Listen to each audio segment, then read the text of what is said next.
And now, ladies and gentlemen, from the heart of the Inland Empire, right here in sunny Southern California, it's Robert Cardoza Live, where we talk about politics, money, and you. This is the intersection of business and politics. And now here's your host, Robert Cardoza. And welcome aboard. I am Robert Cardoza. You're listening to Robert Cardoza Live on the street at the intersection of business and politics. You know what? We've got a fantastic show for you today. I look forward to every Tuesday because we have our own Sean LaFave with us, and we always got great things to talk about. Besides the fact that we'll be talking about what's in the news, new legislation, the IRS loses, and we'll be doing our segment, the tribute to the late great Paul Harvey, and the rest of the story. We've got a lot of stuff for you. Well, we'll get kicking in. I want you to know that at 3:01 p.m. Pacific time, currently 54 degrees here in the heart of the Inland Empire in sunny Southern California. It's supposed to get down to about 48 degrees or so. And we'll give you some of the temperatures from our globally syndicated networks as we get into the show. But right now, what I really want to do is I want to talk to you about the news. We've got a lot of things going on today. And right up at the top, Sessions says that he'd defy Trump as Attorney General if needed. You know what? Alabama Senator Jeff Sessions fervently rejected damnably false accusations of past racist comments today as he challenged Democratic concerns about the civil rights commitment that he would bring to Donald Trump's Attorney General. He vowed at his confirmation hearing to stay independent from the White House and stand up to Trump when necessary. Sessions laid out a sharply conservative vision for the Justice Department. He would oversee pledging to crack down on illegal immigration, gun violence, and the scourge of radical Islamic terrorism, and to keep open the Guantanamo Bay prison in Cuba. But he also distanced himself from some of Trump's public pronouncements. He said boarding, a now banned harsh interrogation technique that Trump has at times expressed support for, was absolutely improper and illegal. Though he said that he would prosecute immigrants who repeatedly enter the country illegally, and criticized as constitutionally questionable an executive action by President Barack Obama that shielded certain immigrants from deportation, he said that he did not support the idea that Muslims as a religious group should be denied admission to the United States. Trump, earlier in his campaign, called for a temporary total ban on Muslims entering this country, but has more recently proposed extreme vetting. Sessions asserted that he could confront Trump if needed, saying an attorney general must be prepared to resign if asked to do something unlawful or unconstitutional. Nothing new came out of the hearing that seemed likely to threaten Sessions' confirmation by the Republican Senate. Well, that seems to be the way it's going to go. You know what? He's gone through I was watching that today. He's gone through a really tough confirmation hearing. It was no piece of cake. But you know what? I don't think there's any question he's going to be approved, and there's no question on it. Excuse me, or confirmed is the word I should be using. Well, you know what? Trump pushes the GOP leaders for fast action on health care. You know what? President-elect Donald Trump pushed Congress today to act swiftly to repeal President Barack Obama's health care law and follow up with a replacement. Speaker Paul Ryan, after talking with Trump, announced that the House would aim to take both steps concurrently. The push for speed and coordination came as growing numbers of Republicans expressed concern about GOP leadership's plans to repeal the Affordable Care Act without a replacement in hand, potentially leaving the 20 million people who gain coverage under the law in limbo. We have to get to business. Obamacare has been a catastrophic event, Trump said in an interview with the New York Times. Long to me would be weeks, he added, of the gap between repealing and replacing the law. It won't be repealed, then 2 years later go into another plan. Yet, that's exactly the scenario that had been envisioned by GOP leaders who described a transition period of months or years between repealing the enormously complex law and replacing it with something else. Under the congressional timetable, procedural budget votes set for later this week in the House and Senate would put the repeal process in motion, but the vote on repealing Obamacare wasn't expected until mid-February at the very earliest. A full replacement hadn't hadn't been expected until months or even years later. Trump seemed confused about that schedule, telling the Times that the repeal should be probably sometime next week, and the replace will be very quickly or simultaneously very shortly thereafter. Well, let's hope that that's the case and that it's not just more political speak, kind of what they say, right? Let's talk a little bit about things to know about Trump's cabinet confirmation hearings. Under the United States Constitution, the Senate has sole authority to confirm a president's nominee to serve in the cabinet. And while President-elect Donald Trump can't officially nominate anyone until he becomes president on January the 20th, the Senate is getting an early start this week on his choices for several top jobs in his administration. The action began today with Trump's pick for Attorney General Jeff Sessions, a longtime senator from Alabama, and retired Marine General John Kelly, named by Trump to head the Department of Homeland Security. By holding hearings before Inauguration Day, the Senate can move quickly once Trump takes the oath of office and formally submit his cabinet nominees for approval. Republicans have a narrow majority in the Senate, meaning the hearings are unlikely to make or break nominations. Most, if not all, will go through. That's kind of what we kind of think is going on. We've been talking about that for a long time. The truth is, whether you like him or you don't like him, the man deserves to have his choices if we're going to hold his feet to the fire with regard to what he actually accomplishes. It's going to be very, very interesting to see what he does accomplish in his first 100 days. That seems to be the barometer for presidents. Let's hope that creates some kind of a momentum for good and makes the rest of us feel very comfortable, or at least a little comfortable. And lawsuits over Trump business threaten to tie up the presidency.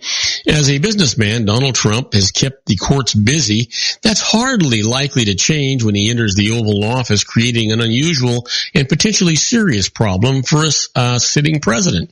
Only a handful of presidents have undergone legal depositions during their terms, and even fewer have become embroiled in private lawsuits.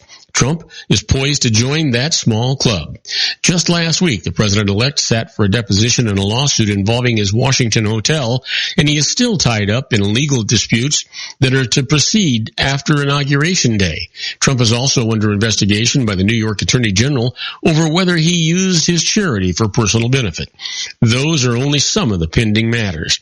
While Trump has said he will turn over management of his company to his adult sons, he has left open the possibility that he will keep not only an ownership interest, but the legal liability that accompanies it. He is expected to give more details about stepping away at a news conference tomorrow. So we'll see what happens with that.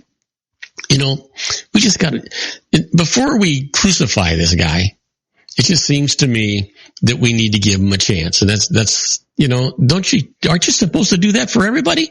Just give him a chance? Yeah. Well, we're going to take a short break. When we come back, we're going to talk about, weakened by the drought. Trees are falling in rainy California. I'll tell you all about that right after these brief messages. Do not go away. We've got lots of exciting show for you. If you want to increase your client base and sales, then consider this, the Relationship Building Network at RBN. Given the current economic conditions and challenges, we all need to work smarter, make smarter decisions, invest our hard-earned dollars where it'll yield the best return for our investment. Many business professionals claim that the most effective networking group in Orange County is RBN. No other networking group or organization can offer what RBN offers. Make every year your best year. Join RBN and start reaping the benefits today. Nearly 3,000 businesses have joined RBN and experienced those benefits. Why join RBN? It's one group. It's one membership. It's no renewals. It's all through Orange County. RBN is a freestyle networking group. No mandatory attendance, no restrictions, no rules, and no penalties. Call them at 949-830-5776 or go to their website at rbninfo.com. That's 949-830-5776. If you've ever dreamed of having your own business to make your life secure, Water's Edge Wineries might be just the ticket. In 2004, their founder, Ken Lineberger, created the first winery franchise in California. It was a new concept with all of the functionality of a traditional winery, but without the vineyards. They purchase high-quality grape must from one of the largest winemaking companies in the world. Then they craft each wine carefully and bottle it right at their location. The winery was built to satisfy consumer demand for wine by the bottle and by the glass, but still kept the element of allowing customers to bottle their own custom vintage.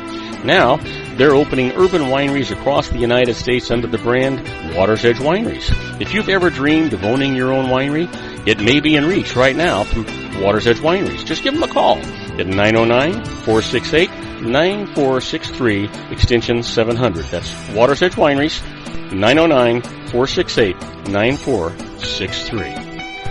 Have you ever found yourself caught between a rock and a hard place? The law offices of Blomberg, Benson, and Garrett might be just the answer for you.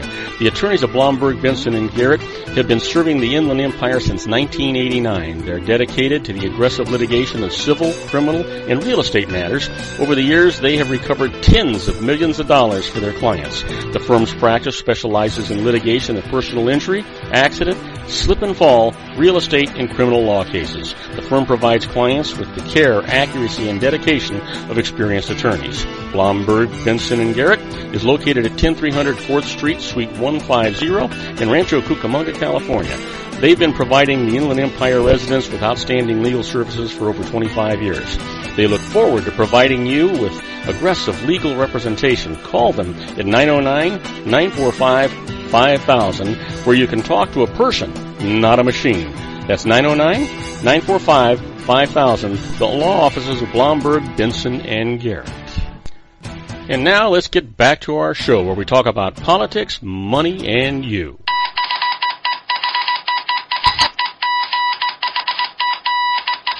And I am Robert Cardoza. You're listening to Robert Cardoza live on the street at the intersection of business and politics. And we're talking news. Well, you know, weakened by the drought, trees are falling in rainy California.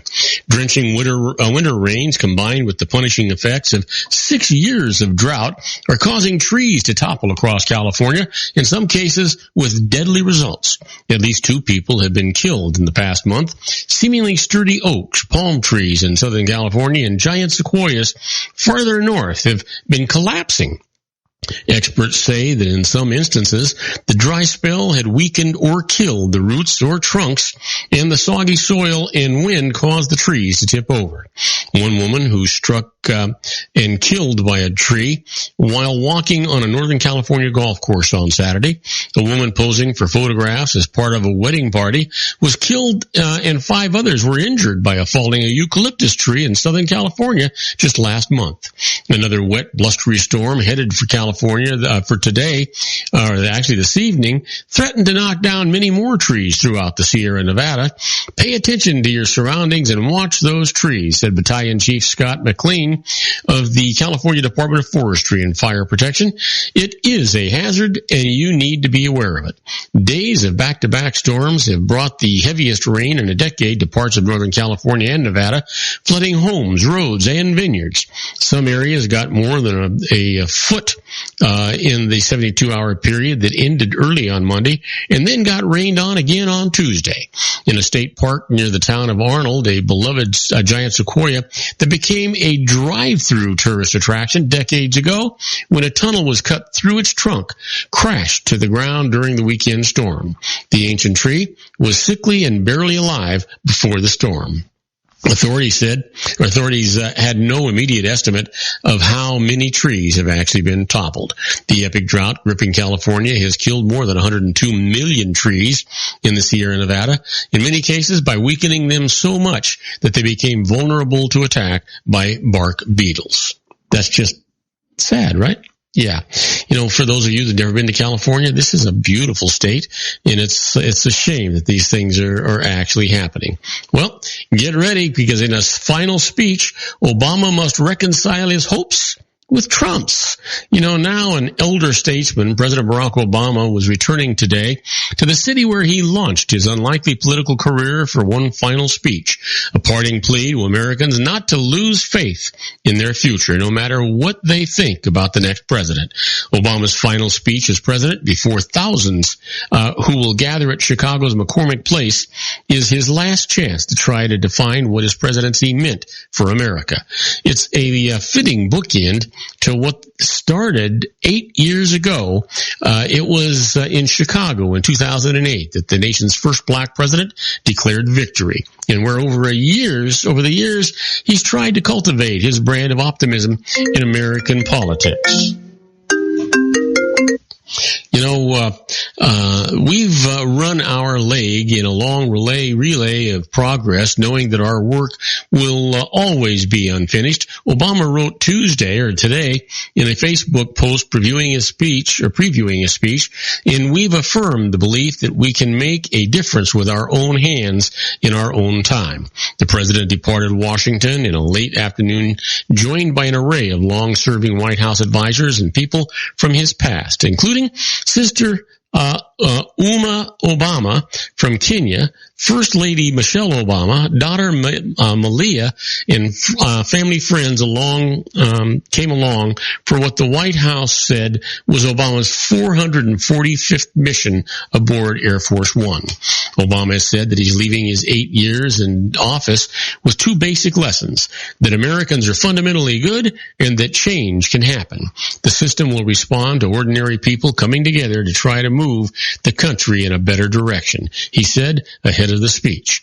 The system did respond in November to Americans who by and large rejected Obama's policies by electing Republican Donald Trump. You know, Obama and Democrats had warned against Trump presidency in apocalyptic terms, so now Obama's daunting task, the closing act of his political career, is to explain how his vision of America remains relevant and achievable for Democrats in the Trump era.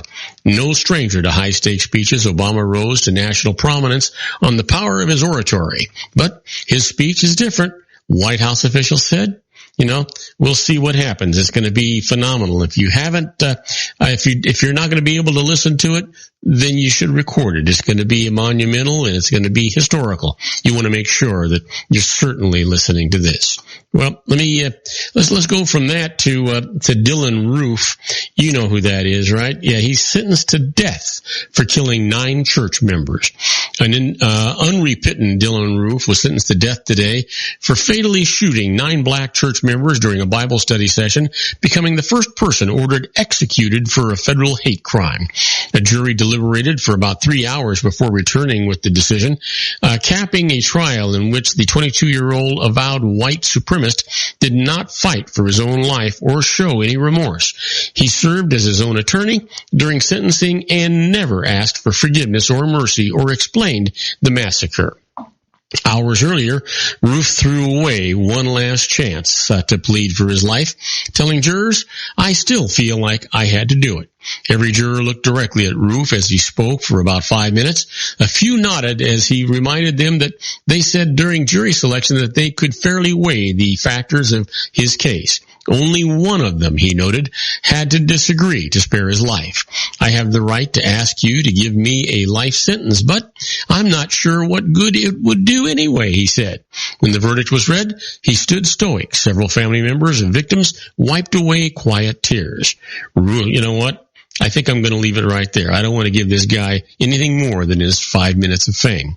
Now, the next time that I hear about him, what I want to hear about is he's been executed and that it's all over and that we didn't have to wait 30 years to accomplish that task. Now, do not go away. We're going to take another short break. When we come back, we're going to talk about the IRS loses. And the first case that's up is a never profitable business actually did have a profit motive. I'll tell you all about it right after these brief messages. Don't go away. Isn't it time to shine the spotlight on your expertise? The Interview, starring you. Here's your chance to capture 5 minutes of fame with The Interview. This isn't just any interview. This is your opportunity to showcase your expertise and position yourself as a trusted expert in a one-on-one video interview hosted by Robert Cardoza, host of the nationally syndicated show Robert Cardoza Live and powered by AHA Studios. What is it? A professionally recorded video for your use. Robert Cardoza interviews you on the set where he records his show. Professional interview showcases your expertise and value, shot in a state-of-the-art studio. And what's in it for you?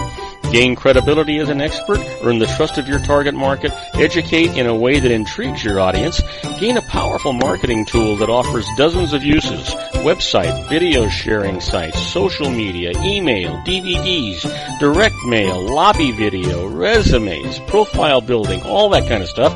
Association with the nationally syndicated celebrity. That's right. And Let's talk about AHA Studios. AHA is a strategic marketing firm that leverages the powerful and visual persuasion to help your business create powerful messages that connect with your target market. AHA ventures way beyond strategy, delivering the marketing collateral you need to start driving a new business through your doors. AHA has a full-service, in-house, state-of-the-art production studio to bring your messages to life using video. Discover how to make the interview work for you. Call 949-831-2222.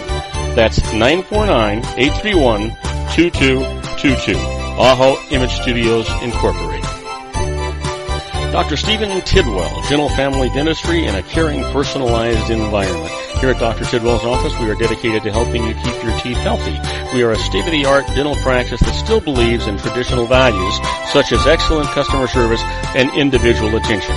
We have a special welcoming offer for you for just $39, a complete exam, personal consultation, professional cleaning, and all necessary x-rays. That's a $266 value for $39.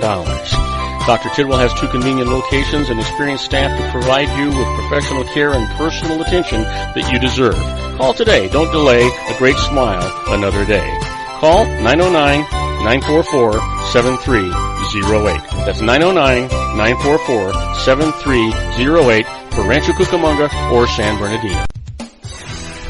Joel Saltzman is Dr. Wireless. He has turned his considerable expertise into consumer credit risk and wireless security into a highly specialized independent web-based consulting enterprise targeting consumer credit risk analysis and wireless transactional security and monitoring.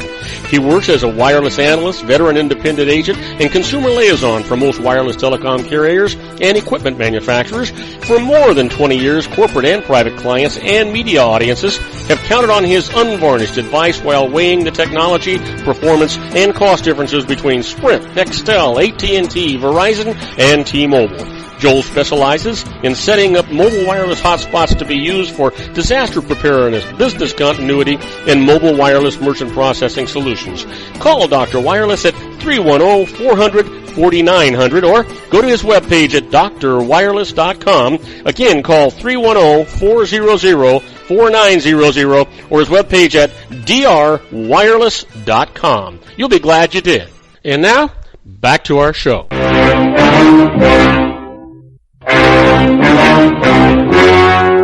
The story you are about to see is true.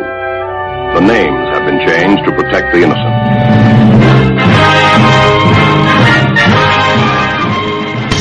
And I am Robert Cardoza. You're listening to Robert Cardoza live on the street at the intersection of business and politics. We're at 3:23 p.m. Pacific time. Hey, it's currently 55 degrees here in the heart of the Inland Empire in sunny Southern California. Well, if you're listening to us on our globally syndicated network and you happen to be in New York City, you know what? It's 39 degrees and it's overcast. And if you're in Chicago, Illinois, it's a little bit better. It was snowing yesterday. Today is 41 degrees. And it's overcast. So, let's see what's going on.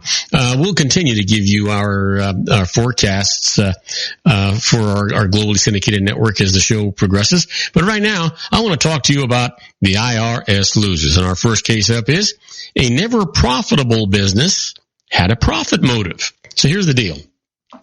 A corporate executive whose family loved horses bought a farm and used it to run a business boarding horses. But it lost money for 8 years, ranging anywhere from $36,000 to $94,000 annually over that period of time. Now, until he decided to actually sell the farm anyway, he deducted, by the way, that's the way it is with a lot of farming business places like that. They don't make money until they actually sell. Now, he did deduct all of his losses against the regular income, but the IRS disallowed those deductions, saying that he never had a profit motive in running the farm. So he went to court to get some satisfaction and some justice, and this is what the judge said. The executive actually did board horses at commercial rates, hired employees to tend the horses, worked every weekend on the farm himself, kept full business records, and had a credible business plan. This all indicated that he did have a profit motive, so the deductions are absolutely allowed. Shame on you, IRS. Just one more example of how you just try to play with your own, by your own rules that don't apply to anybody else. Well, the IRS loses. A company's houseboat and dock are not taxed to its owner. Here's the thing. Daniel Reeves owned VMI Incorporated, a small operating business. He bought a house on a lake and then behind it built a houseboat, floating garage to hold his boat and his jet skis and a dock. Now, he paid $81,000 that cost. VMI paid $187,000, and they were co-owners. Now, VMI used the houseboat facilities for business meetings, but failed to keep records of business use, so it lost its deductions for them. The IRS then treated VMI's share of the cost of the facilities as a taxable dividend to Reeves. Reeves went to court. This is what the judge said. Reeves' payment of $81,000 entitled him to use the facilities, and the IRS hadn't shown that he had done so excessively. So, no dividend is proved, and he doesn't get taxed on the dividends. That's the way it ought to be. Well, the IRS loses. Disability insurance benefits are tax-free. Get this one. Richard Kotler owned his own business, which had a group disability insurance policy that covered him. Now, he later became disabled, closed his firm, and filed for disability. He said that the disability payments were tax-free, but the IRS said that they were taxable to him because his firm had paid the premiums for him. He hadn't paid them personally. He went to court. This is what the judge said. To keep the firm from improperly paying his personal expenses, Kotler had annually reimbursed the company for all personal items that it had paid in his behalf by deducting the amount from the expenses from other amounts that the firm actually owed him. He included the premiums in these items, so he had, in fact, paid them himself, making his benefits. Can you guess? Yeah, absolutely. Tax-free. Now, you've heard me talk about being a fly on the wall when the IRS is doing stuff. It's where we're at right now with this segment we call Inside the IRS, very much like the Twilight Zone.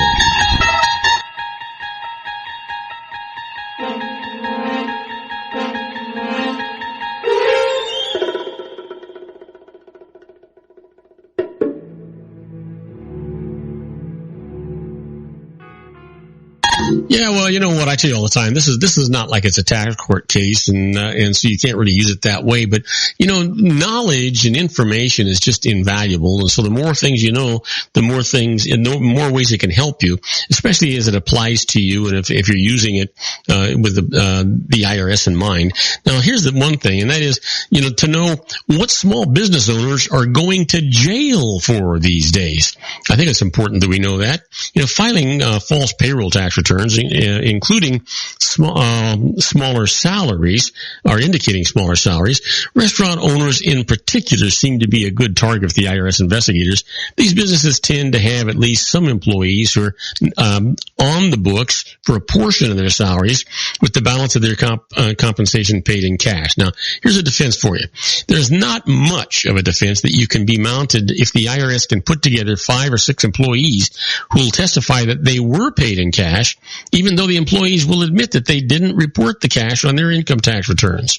Your best bet here, clean up your act right now. The payroll taxes saved by paying the employees with cash is not worth the legal expenses that you're going to incur in potential time in prison. So you want to keep that in mind. Well, you know what? You ever wonder what happens if you're arrested by the IRS? You know what? It's not a pleasant thing. Many times a grand jury will be presented with the aspects of a case as portrayed by the government attorney. An indictment will be issued and an arrest warrant is going to be executed. The IRS special agents are going to show up at your home or your place of business and inform you that you're under arrest. You'll then be handcuffed and transported to a federal district courthouse for processing, fingerprinting, a mugshot, and bail hearing. Now, the entire process takes about a day, and if you have no prior criminal convictions, bail will be set and you'll probably be able to go home that night. In more complicated cases, you might have to stay overnight in jails until a bail package can be negotiated with the assistant U.S. attorney assigned to your case. But you need to be careful. During that car ride to the courthouse, the special agents are going to encourage you to make incriminating statements, so you need to be polite, but tell them that you don't want to talk to them until you've met get with your attorney. Now, that is the best advice I'm ever going to be able to give you. Now, talking about best advice and information, that is what's coming up next. We're going to take a short break, but when we come back, we're going to be with our own Sean LaFave in his Geared for Wellness Corner. You know what? I have no idea what we're going to talk about. I'm sure he thinks he knows what we're going to talk about, but that seems to get changed every time we get on the air together. So we'll be right back with Sean after these brief messages. You don't want to miss this. If you want to increase your client base and sales, then consider this, the Relationship Building Network at RBN. Given the current economic conditions and challenges, we all need to work smarter, make smarter decisions, invest our hard-earned dollars where it'll yield the best return for our investment. Many business professionals claim that the most effective networking group in Orange County is RBN. No other networking group or organization can offer what RBN offers. Make every year your best year. Join RBN and start reaping the benefits today. You know, nearly 3,000 businesses have joined RBN and experienced those benefits. Why join RBN? It's one group. It's one membership. It's no renewals. It's all through Orange County. RBN is a freestyle networking group. No mandatory attendance, no restrictions, no rules, and no penalties. Call them at 949-830-5776 or go to their website at rbninfo.com. That's 949-830-5776. If you've ever dreamed of having your own business to make your life secure, you know Water's Edge Wineries might be just the ticket. In 2004, their founder, Ken Lineberger, created the first winery franchise in California. It was a new concept with all of the functionality of a traditional winery, but without the vineyards. They purchased high-quality grape must from one of the largest winemaking companies in the world. Then they craft each wine carefully and bottle it right at their location. The winery was built to satisfy consumer demand for wine by the bottle and by the glass, but still kept the element of allowing customers to bottle their own custom vintage.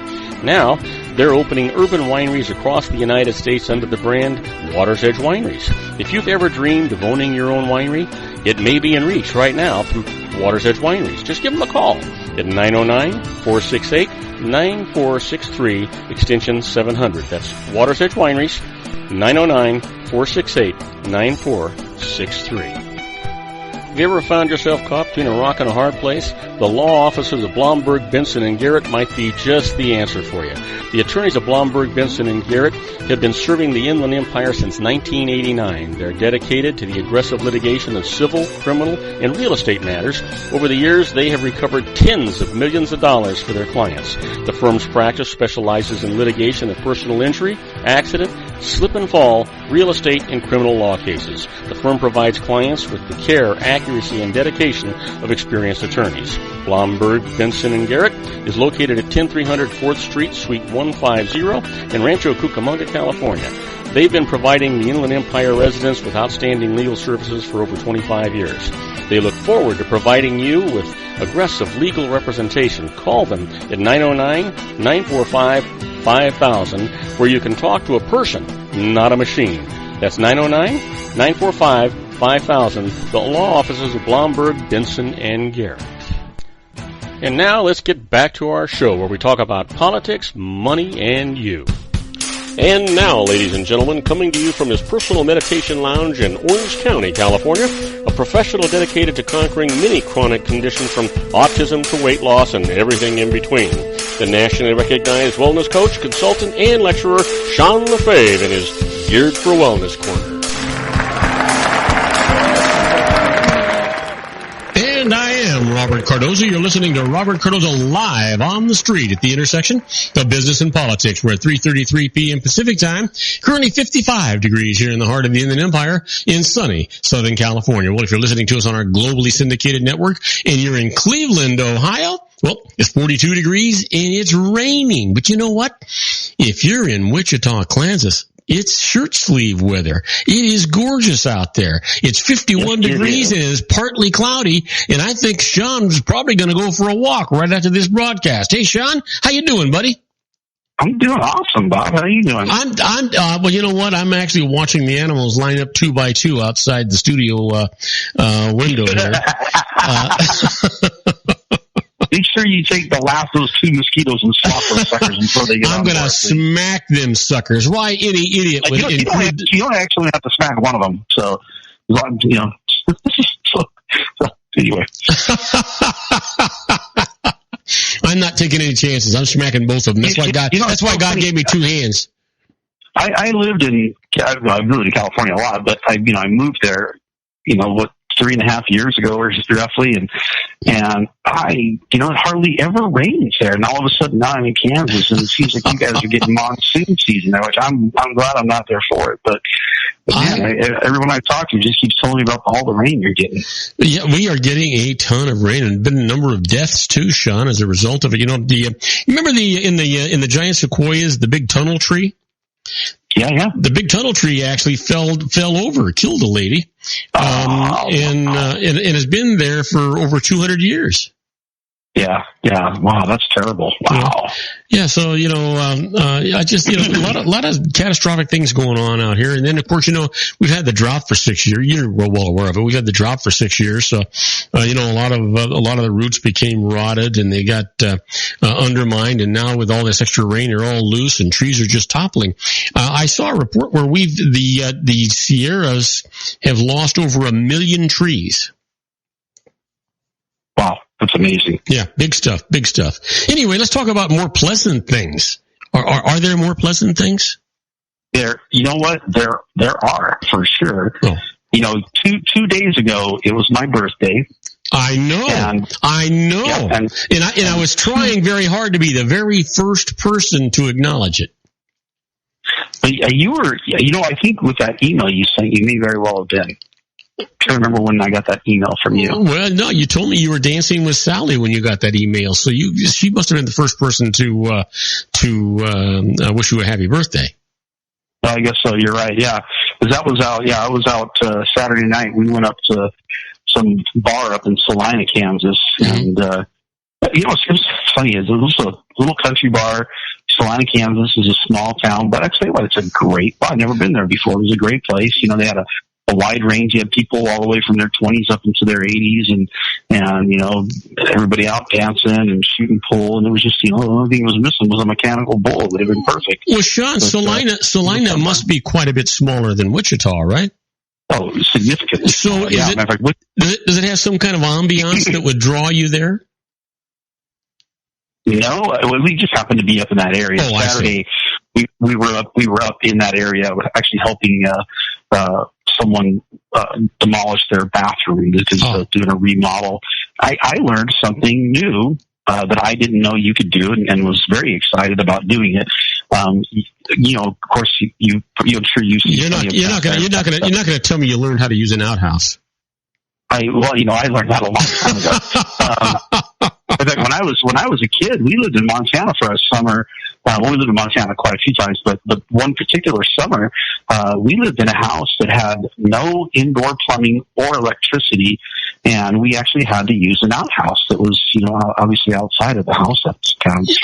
I'll bet as you reflect on that, it's all good memories, though. Oh, it was one of the best times of my life. We literally had a hand pump well that we got water from. I remember in that house was the first time I ever cooked something myself, like a meal, that I would eat. Mm-hmm. And it was bacon and eggs, and I cooked it on a wood stove. How old were you?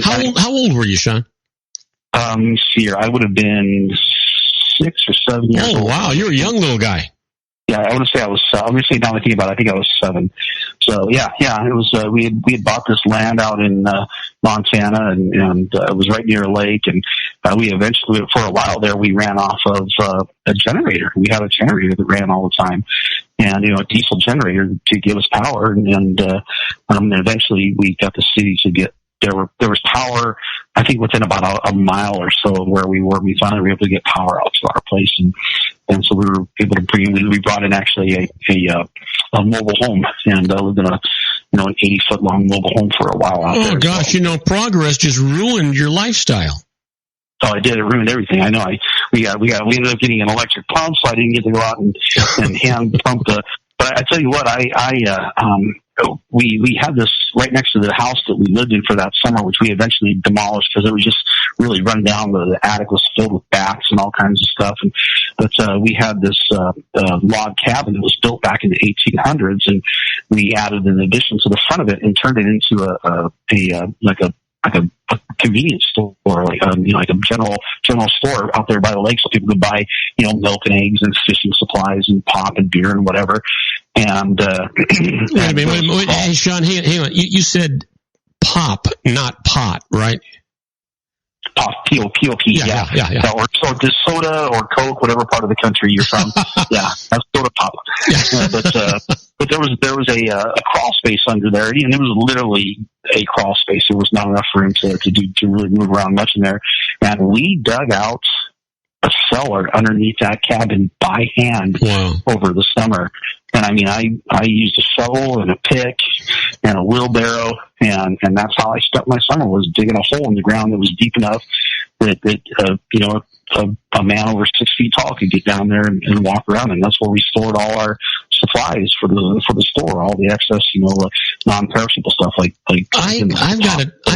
Sean, I just got to tell you, I mean, that just sounds like, I know there are a lot of people that say, wow, that's rough, that's tough, but that sounds like an exciting youth. That sounds like a great way to grow up.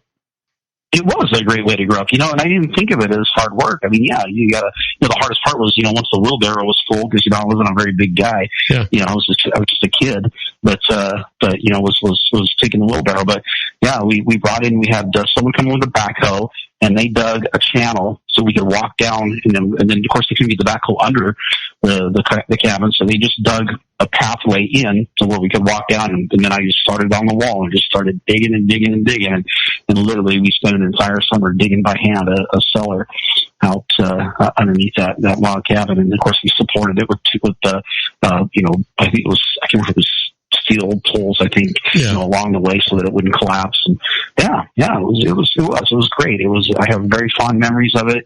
I obviously I'd work, but I would have time to go run around. I'd go out to the lake and go swimming, and I had a dog, and we'd go run around out in the woods, and I had a .22 rifle that I'd go out and shoot stuff with, and I think the time when we did that, I think I was probably about 11 or 12 years old or something like that. But yeah, it was a lot of fun. I enjoyed it immensely. It's interesting as you think back on your youth. I remember when I was about 7, 8 years old, something like that. I used to go visit my uncle who had a big ranch up in the in the Palamesa, and he had about 880 acres, and we'd go through there. My cousin and I would go hunting. And the game warden there actually put a bounty on squirrels. And so my cousin and I would go out, and this is going to sound horrible, we'd go out and shoot squirrels because the warden would give us a nickel for every tail. I want to tell you. I tell you what, I would have spent my day doing nothing else if I had that option. Boy, I want to tell you, we did well. We did well. Yeah. And shooting these squirrels. Of course, we'd only bring the tails. The rest of it, And I've met people since then that probably would have ate those squirrels, but not me. We shoot rabbits too, and that's what we have for dinner. Yeah, I've eaten rabbit plenty of times. I've never eaten a squirrel. Yeah. It's yeah.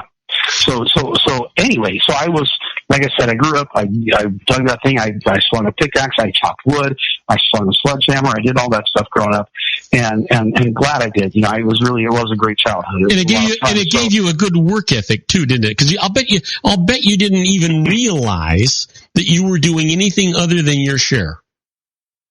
Right. No, exactly. That was just what we did. Yeah. Yeah. We didn't complain. It wasn't going to do any good to complain anyway. You get your ass whooped if you did. You just didn't complain. Complaining wasn't an option. I mean, we didn't get a trophy even for when we did a good job. Yeah. When we did complain all you want, but get your ass out there. Exactly. So this weekend we go up and we're demolishing this bathroom, and she's got a cast iron bathtub. And I'm thinking, these things weigh like 600 pounds. We're not getting this thing out of here. And she says, well, I was told that you can break these things up with a sledgehammer. And I said, you got to be kidding me. She said, no, I actually researched it. And she said, you just kind of start hitting right about in this area is where it suggests, and you just keep going at it, and eventually it'll start breaking up, and then you can break it into more pieces and more pieces. And I was pretty skeptical. I'm thinking cast iron, that's going to, like I said, I'm really good at swinging a sledgehammer now. I'm in a bathroom that I can't obviously get a full swing on because I'll be hitting the ceiling or the walls or something. But I broke up that bathtub into a whole bunch of pieces. And when cast iron breaks, it sounds like glass breaking. Does it shatter? Does it shatter? I mean, is it dangerous? You got to wear glasses and stuff. Does it shatter that bad? Yeah, actually, what they said to do, and I'm glad she knew this, is they say put a blanket over it because you'll actually get shrapnel. And I did. I actually hit it one time when the blanket wasn't on. I could feel like little pieces scatter, hit me in the arm and kind of in the side of the face. And thank God I didn't get it in my eye. Oh my! But yeah, it actually little pieces kind of scatter off of it when you hit it. So you got to cover it with a blanket to stop the little.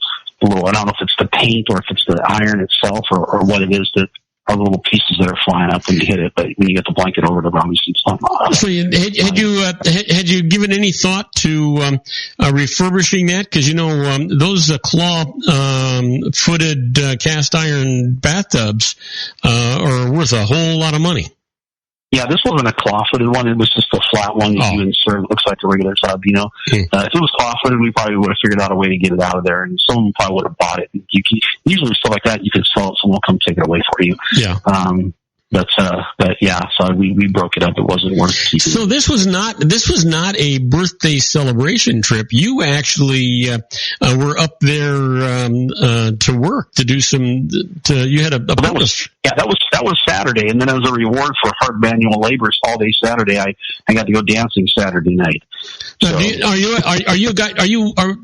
When I was young, I used to love to go. I used to go to dances and I just loved that. Not so much now, other than once in a while, morning now be someplace and there'll be music and it gets to me. It's not the new stuff; it's the stuff that I grew up with. I'll go out there and I'll dance and I enjoy it. Or we'll be on a cruise ship and I'll dance all night long. I love the dance. Is that something that you have always liked doing, dancing, since you were young, or is that just something recently? Yeah, no, I've been dancing since I was country dancing since I was 18, and then I was actually just telling the story just the other day. It was kind of a funny story. Mm-hmm. My dad had this friend. I can't remember his name right now, but he was a guy who was a coworker of his, and every time I saw the guy, he always had a cowboy hat on, and he's kind of came across as a country boy, and he stopped by the house one day to come see my dad, and nobody was home, so he took a business card that he had, and on the backside said, "Hey Jim, stop by to see you, give me a call." And I got home, it was in the screen door, and I flipped it over to see who it was from, and it wasn't his business card from work, it was his business card as a country dance instructor. Mm. And so I called him up and I said, "Hey, this is Jim's son, Sean." I said, I'll give my dad, your number when he gets here. I said, "But I saw your card." I said, "I've always wanted to learn how to country dance. I'm a huge country music fan." I said, "Can you teach me?" He said, "You know what?" He goes, "Here's what you should do. There's a place in the Santa Susana Pass. You know the Santa Susana Pass, right?" Yeah. Okay, so back in the day, I don't know how long it was there. I know that they got rid of it, I think, in the 90s, and this was in the late 80s, 87 and 88 that I went there. Mm-hmm. He said there's a place called Old Susanna. This is a country bar. He goes on Thursday nights at 7 o'clock from 7 to 8. They teach country dance lessons, and then from 8 to 10 you can stay there and dance. But at 10 o'clock they stop serving food and they only serve alcohol, so you have to leave. So you get 3 hours on a week, to learn. And I said, "All right, that sounds great. I'll meet you there." And he said, "Come on out." He goes, "I'm always there." He goes, I'll meet you." And so I went out there. Now this guy when he took his hat off, he's balding on top. Hey, careful with that. No. Hey, I'm not saying there's anything wrong with it. I'm just going to stereotype. That's all we're going to do. There's a harmless stereotyping here going on. So the guy's short, right? And I'm talking like 5'6", 5'7" tops. I mean, I'd say probably, somewhere around there. And he's got a gut. And every time I saw this guy out there, he was with some gorgeous woman, and it wasn't always the same one. And I'm looking at this guy and going, this guy's short, fat, and bald, and he's got hot women all the time. I'm like, I got to learn how to country dance. Sean, that would be the right motivation. So here, I've got to ask you, were you into the Texas two-step, or were you into line dancing? What kind of country dancing were you doing? I do it all. The two-step, I love the two-step, and that's probably the one I do the most. I do the line dances. They change. I learned the first line dance that I ever learned in 1987, so we're talking almost 30 years ago now, was a line dance called the tush push. Oh, yeah. And I learned it to the tune of Redneck Girl by the Bellamy Brothers. And so I learned how to two-step. I learned how to waltz. I learned how to three-step. Later on, I learned how to do things like the 10-step and a few other I call them fad dances. Some ones that were around for a while but didn't last. The 10-step, of course, Cotton Eye Joe. I would do all those things, and the waltz is actually probably my favorite. I love to waltz. Yeah. The three-step can be a lot of fun, but the two-step is the one that most people know, and it's the one that's mostly widely. I can still do the Texas two-step, but the line dancing, I'm just not coordinated enough for it anymore. Yeah, it's something I don't do as much as I used to because they come with new dances all the time. I went to a bar up in San Luis Obispo last summer, and I didn't know probably maybe 15 to 20% of the dances they were doing when they were line dancing. But I also do ballroom dancing if that's available. Oh, I like that too. There's no difference. The two-step for country music is the same as the foxtrot for ballroom dancing. Yeah. It's just instead of going quick, quick, slow, slow, you go slow, slow, quick, quick. Yeah. But it's the exact same steps. The waltz is a waltz. What we call the three-step in country music is what they call a polka in ballroom dancing.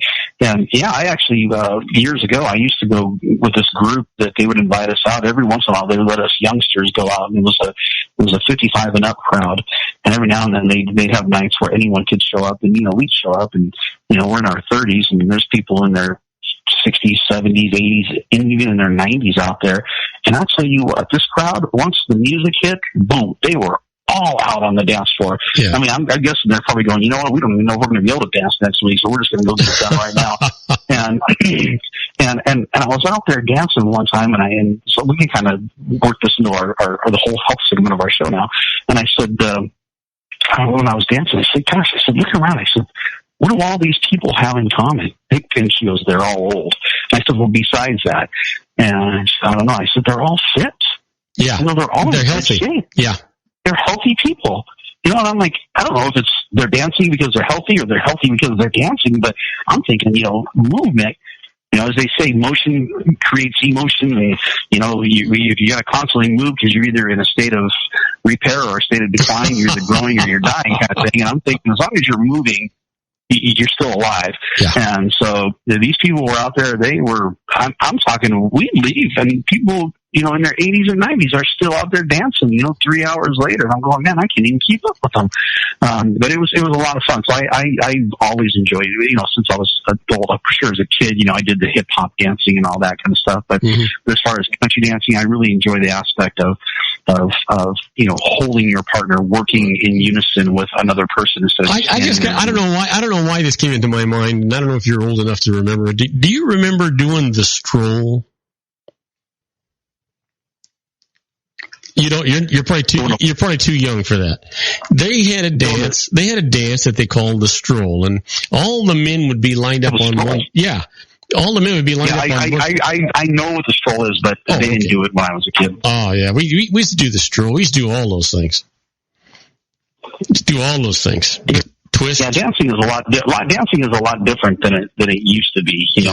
Even when I was in high school, you just kind of stand there in front of each other and kind of do your own thing. And sometimes you might actually be in unison by chance or luck. But yeah, it wasn't. I just relished having dances where I could put my arms around the girl I was dancing with. Oh, those are the best. Yeah, those are the best. I do remember, there was a time when especially when we were younger, maybe not in high school so much, they would definitely watch to make sure you weren't making out on the floor or anything like that. But I remember even times where they're like, okay, you guys are a little too close, and, during the slow dances. I don't know if they still do that nowadays. Probably nowadays they're just glad that the kids got their pants pulled up to their waist. Because you look outside and very few of them, I'm not even sure how their pants stay on. I'm not either. They must have suspenders or something under their shirts. I don't get it. But anyway, so how much time do we have left in this segment? Let's see here. You know what? I've lost. I wasn't paying attention. 3 minutes. 2 minutes? 3 minutes. All right. 3 minutes. 3 minutes. Yeah, 3 minutes. You got a long time. 3 minutes. gosh, 3 minutes seems like an eternity. It seems like we've already been talking for a half hour. But I say what started this whole conversation. So I went out dancing Saturday night. Sunday was my birthday. So 2 days ago was my birthday. 2 weeks before that, of course, is Christmas. And today for me and a whole lot of people like myself, it feels like Christmas and your birthday and a whole lot of other holidays all rolled into one. Because I don't know if you saw in the news, did you see who Trump appointed as the chair of the Vaccination Safety Committee? No. It was Robert Kennedy Jr. Oh, you're kidding. Nope. And I couldn't be, literally my Facebook profile, because I've got a lot of people in this industry. You're kidding. I got hundreds and hundreds of friends who are in this industry, and my Facebook feed just kept blowing up over and over and over again. And everyone's just, you talk about a group of people who are completely overjoyed. Robert Kennedy Jr., a lot of people, of course, I'm sure he's going to get, if the pharmaceutical companies have their way, they're going to roast him alive to keep him out of this position because they consider him anti-vaxxer. No, but here's the thing. I have no doubt in my mind that Trump is going to get every single person he wants. But the thing that it just astounds me, I watch the news all damn day long. I didn't catch that at all. And it's another total surprise to me that would be his pick. Why is that a surprise? It's a pleasant surprise, but it's a surprise. Well, it's a very pleasant surprise. Yeah. Well, Trump, and of course, I've been a Trump supporter from the very beginning. Yeah. And I really tried to kind of look past his gruff side and really analyze when he says something about, is he really being a racist, or is it just, that he's just poorly wording some of the things he says, so I've tried to really, and I've been a supporter of him, but the thing that, of course, I like about him the most is he's the only candidate, and I've been saying this for over a year now, he's the only candidate of all the candidates that threw their hat in the ring who has a stance on vaccines that's anything other than pro-vaccine, everybody needs one. Yeah. He believes in vaccines. He believes they're effective, but he also believes that we get too many too fast and that we need to spread them out, and that he believes that there is a link. He's seen it, so he goes, I've seen it so many times. Friends of mine, people that work for me, they go take their kids to get them vaccinated. The kid now has autism, and there's no other explanation. So he's at least going, you know what? We need to research and see if there's a link here. And Robert Kennedy Jr., his stance is basically the same thing. He's like, look, I'm pro-vaccine. All I want is safe vaccines. You know what? And that's where you and I differ, because I am pro-vaccine also, but I am just that same way. I want safe vaccinations. I don't want mass vaccinations. Listen, let's talk about this more, because now we're running a minute over. Yeah. Let's talk about this more when we come back. We're talking to our own Sean LaFave in the Geared for Wellness Corner. We'll be right back. We'll either talk about nostalgia or we'll talk about healthcare, or maybe both. We'll be right back. Don't go away.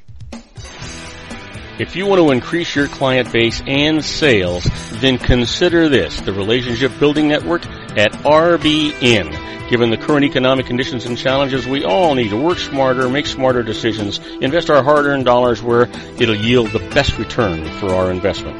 Many business professionals claim that the most effective networking group in Orange County is RBN. No other networking group or organization can offer what RBN offers. Make every year your best year. Join RBN and start reaping the benefits today. Nearly 3,000 businesses have joined RBN and experienced those benefits. Why join RBN? It's one group. It's one membership. It's no renewals. It's all through Orange County. RBN is a freestyle networking group. No mandatory attendance, no restrictions, no rules, and no penalties. Call them at 949-830-5776 or go to their website at rbninfo.com. That's 949-830-5776.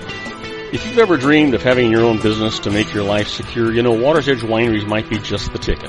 In 2004, their founder, Ken Lineberger, created the first winery franchise in California.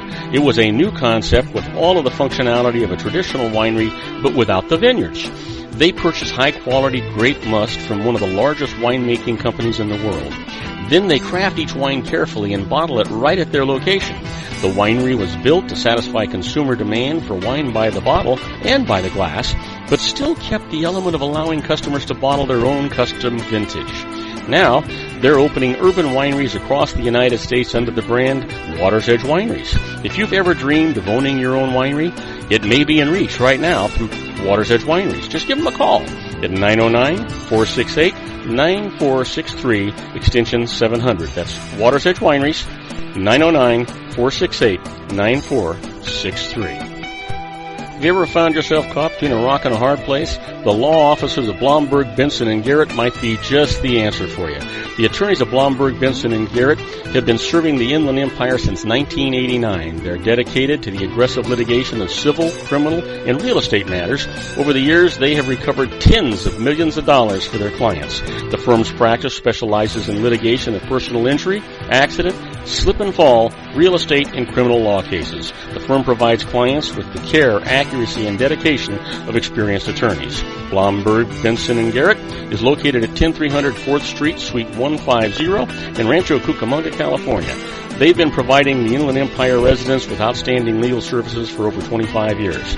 They look forward to providing you with aggressive legal representation. Call them at 909-945-5000, where you can talk to a person, not a machine. That's 909-945-5000, the law offices of Blomberg, Benson, and Garrett. And now let's get back to our show where we talk about politics, money, and you.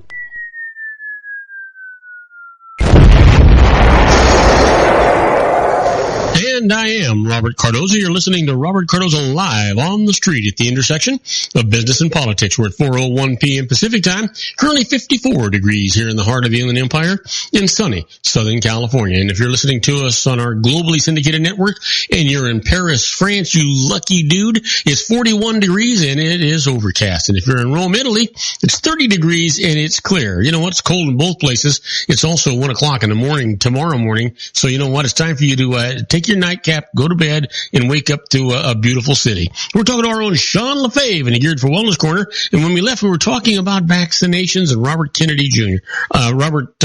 Kennedy Jr. You're on the air, Sean. All right. So, yeah, I am anti-vaccine for the vaccines that we currently have, at least most of them anyway. If you can show me a safe and effective vaccine, I'd be all for it. But the problem is the way the vaccines are administered, all the toxins that are built into the adjuvants, the preservatives, everything from mercury to aluminum to MSGs to formaldehyde to, embryo cells from other animals as well as humans and on and on. So I'm just not a big fan of the way they're made, and I'm not a big fan of the way they're administered because they bypass. There's 2 steps to immunity, and we're only triggering one part of the immunity. We're not triggering both parts. And so I'm just not a fan of the way that they're made or administered. But yeah, we could find safe vaccines, or if we could create safe vaccines that don't cause, everything from autism all the way down to allergies, then I say great, go for it. That'd be awesome. But so I'm excited, and I know there are people out there who would just love to see the vaccine programs go away. I'm not that anti-vaccine. I just think that what I would like to see first, more than anything else, is the truth about vaccines come out. That there are dangers involved. There are people out there who truly believe, and doctors who continue to preach, that there is no link between a long list of health issues and vaccines, everything from autism to ADD to brain encephaly and on and on. I mean, so here's the thing. I do believe that there are those cases, and I agree with you that they're there. And I agree that the medical science does seem to subvert and push that away and get it off the spotlight. And I think that that's wrong. I think that they should address the shortfalls as well as the benefits.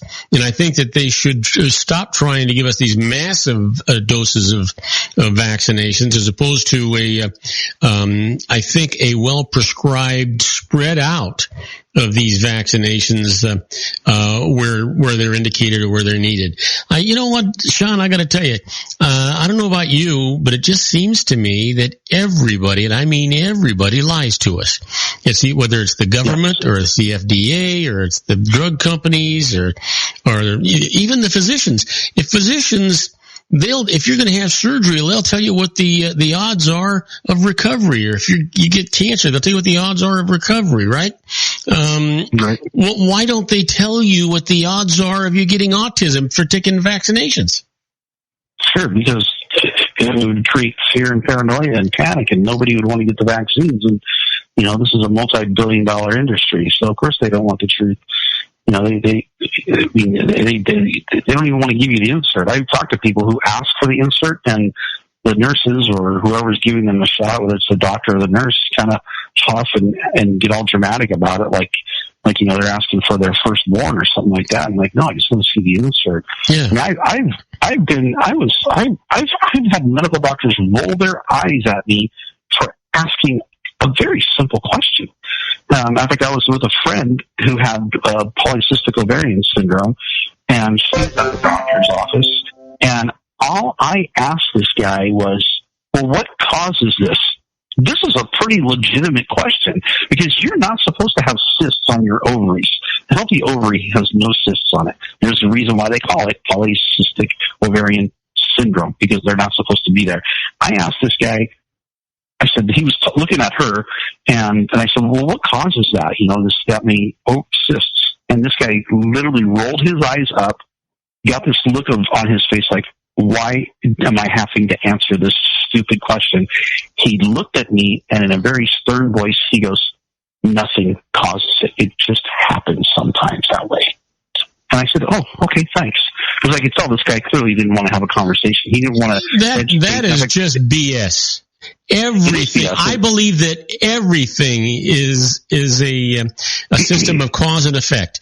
Everything is a system of cause and effect. It doesn't just happen. It just happens because something happened. Right. And I'm not, and I wasn't even I wasn't looking for, this is not something I'm blaming on the medical world. This is something that maybe is an environmental thing. Is it a hormone imbalance? Which, of course, she had a hormone imbalance as well. And there's polycystic ovarian syndrome can even be related to parasites, and there's a lot of different things that could cause it. I've actually researched. You should have said to that doctor? Oh, I guess you just don't know, huh, Doc? Yeah, that was probably the case, but I wasn't going to be antagonistic because he was my doctor. It would have been a little bit different conversation, but it wasn't my doctor. I was just there to support her, and but I was just amazed by that. But doctors don't get paid to educate you, and that's funny because the word doctor actually comes from the Greek word that it comes from. Actually means teacher. Doctor actually means teacher. So that's what they're supposed to be doing, is teaching you. But that's the last thing they want to do, because it takes up too much time and they don't get paid for it. There's no ICD-10 code for I taught the patient how she got sick. That just doesn't work that way. There's no money in it. And yeah, this guy was upset, and you could tell frustrated at the fact that I was asking. I thought it was a very legitimate question, and he just didn't want to answer. He just wanted to push her through a mill, just like he does with all of his other patients. And it was just very interesting. And so, I talk to people. I don't go to the medical doctors ever. I haven't been to a medical doctor except for my physicals that I got when I was in the Air Force. I haven't been to a medical doctor, and it's been probably 12, 15 years, something like that. And I just don't have a need for them. And so I don't really see it, but I talk to people who do, and I'm astounded that when, I just got a new client yesterday, and she is a patient of a dentist who's a friend of mine here in Wichita, Kansas, and she wanted to talk to me about doing some heavy metals chelation, getting heavy metals out of her body because she was getting all the amalgam fillings removed from her teeth. Mm-hmm. And I said something about, his name is Craig Blinton, and I said, Dr. Craig is an amazing guy. I said, the thing that I really like about him is he takes his time with you. He'll answer your questions. She goes, oh my God. She goes, I couldn't believe it. She said, I don't think I've ever had a dentist that would sit and listen to me. She goes, he just sat and listened as long as I was talking. He didn't interrupt. He didn't try to, he just sat and listened to me for his life. She goes, and I was there for quite a while. And he never once tried to stop me or end the conversation. She goes, I've never had that happen before. And unfortunately that's, it's not, and this is a guy who is extremely successful. It's not like he's barely making it. He is knocking his out of it's a home run. He's knocking it right out of the park. He's a great dentist, but I get that same thing from people time and time again. I'll sit down with someone And like same with this woman, I sat down. My initial consult with her lasted for over 2 hours. Because I have a conversation. I want to find out the person's history. Why are you sick? Why are you even sick so long? What's going on? What are these issues? How are we going to deal with them? And I can't tell you how many times I've had people go, you know what? You're the first person who's ever sat and listened to me, and you're the first person who's helped me understand why this is going on with me in 20 years. And it's just kind of a sad statement. That is sad. These doctors just don't have time. Some of them they don't have time. It's just that they can't charge. There's no charge to sit and listen to you talk for an hour. Yeah. You know what? They allow about 3 to 5 minutes per patient. And if you ask them a question, it blows that one out the thing. And it's all about revenue per hour. Yep, exactly. Yep, and their patients are scheduled according to that. And if they realize that you're going to take more than 5 or 10 minutes, that you're going to create a backlog, or a log jam or whatever you want to call it. Mm-hmm. That all of a sudden patients are going to be waiting even longer, and now they're upset. But of course, once they get in, now they want all the time in the world with the doctor, and so it is. It's a system that's just unfortunately designed to treat people like a mill, just run them through the process, and we wonder why we're getting sicker and sicker because we're not stopping and actually connecting with one another, and it's an interesting deal. So yeah, like you said, people lie to us, and I think that they don't even intentionally lie. I think a lot of them just don't know the truth, or they're just so caught up in their system of doing things that they see a symptom and they go, yep, I've seen this a million times before, and this is what it is, and here you go, here's your drugs, take these, and then come back in 2 weeks or whatever the case might be. And that's why people are getting misdiagnosed with things and why we're missing all this stuff. And so I look at it, of course, this all started from us talking about Robert Kennedy Jr. The thing I like about Robert Kennedy Jr. is he's a seeker of the truth. He just wants to know. He says, look, there's a lot of corruption. The CDC has 4 federal investigations going on right now. There's a ton of corruption in there, and we need to find out what's going on and how we can get a handle on this. Yeah. And I think it's great that we've got someone in there who truly wants to dig in and go, okay, what's the truth? How can we fix it? How can we make a better system for the American people? And I couldn't be more elated just to think that and I grew up in a home that was not a pro-Kennedy home, but I could not be more excited than to see Robert. When I saw it, I actually thought, no way, this is true. I went online and I started looking, and I'm like, okay, give me the most credible. I want to see it on ABC. I want to see it on Fox. I want to see it on CNN. I want to see it on, because it came from, I think the first article I saw was by a website, which is usually very accurate, mm-hmm. but they're a little more edgy. It's called Truth Kings. And I thought, okay, I want to see it on a mainstream media. And sure enough, I found it, and I was like, wow, this is actually happening. I can't believe it. I read through several articles just to make sure that, someone wasn't misquoting someone else. Mm-hmm. And sure enough, Robert F. Kennedy Jr. And it's just, now everybody's just. So was that announced just today, Sean? Yeah, that was announced this afternoon, probably like 2 hours, maybe 3 hours ago at the tops. Wow.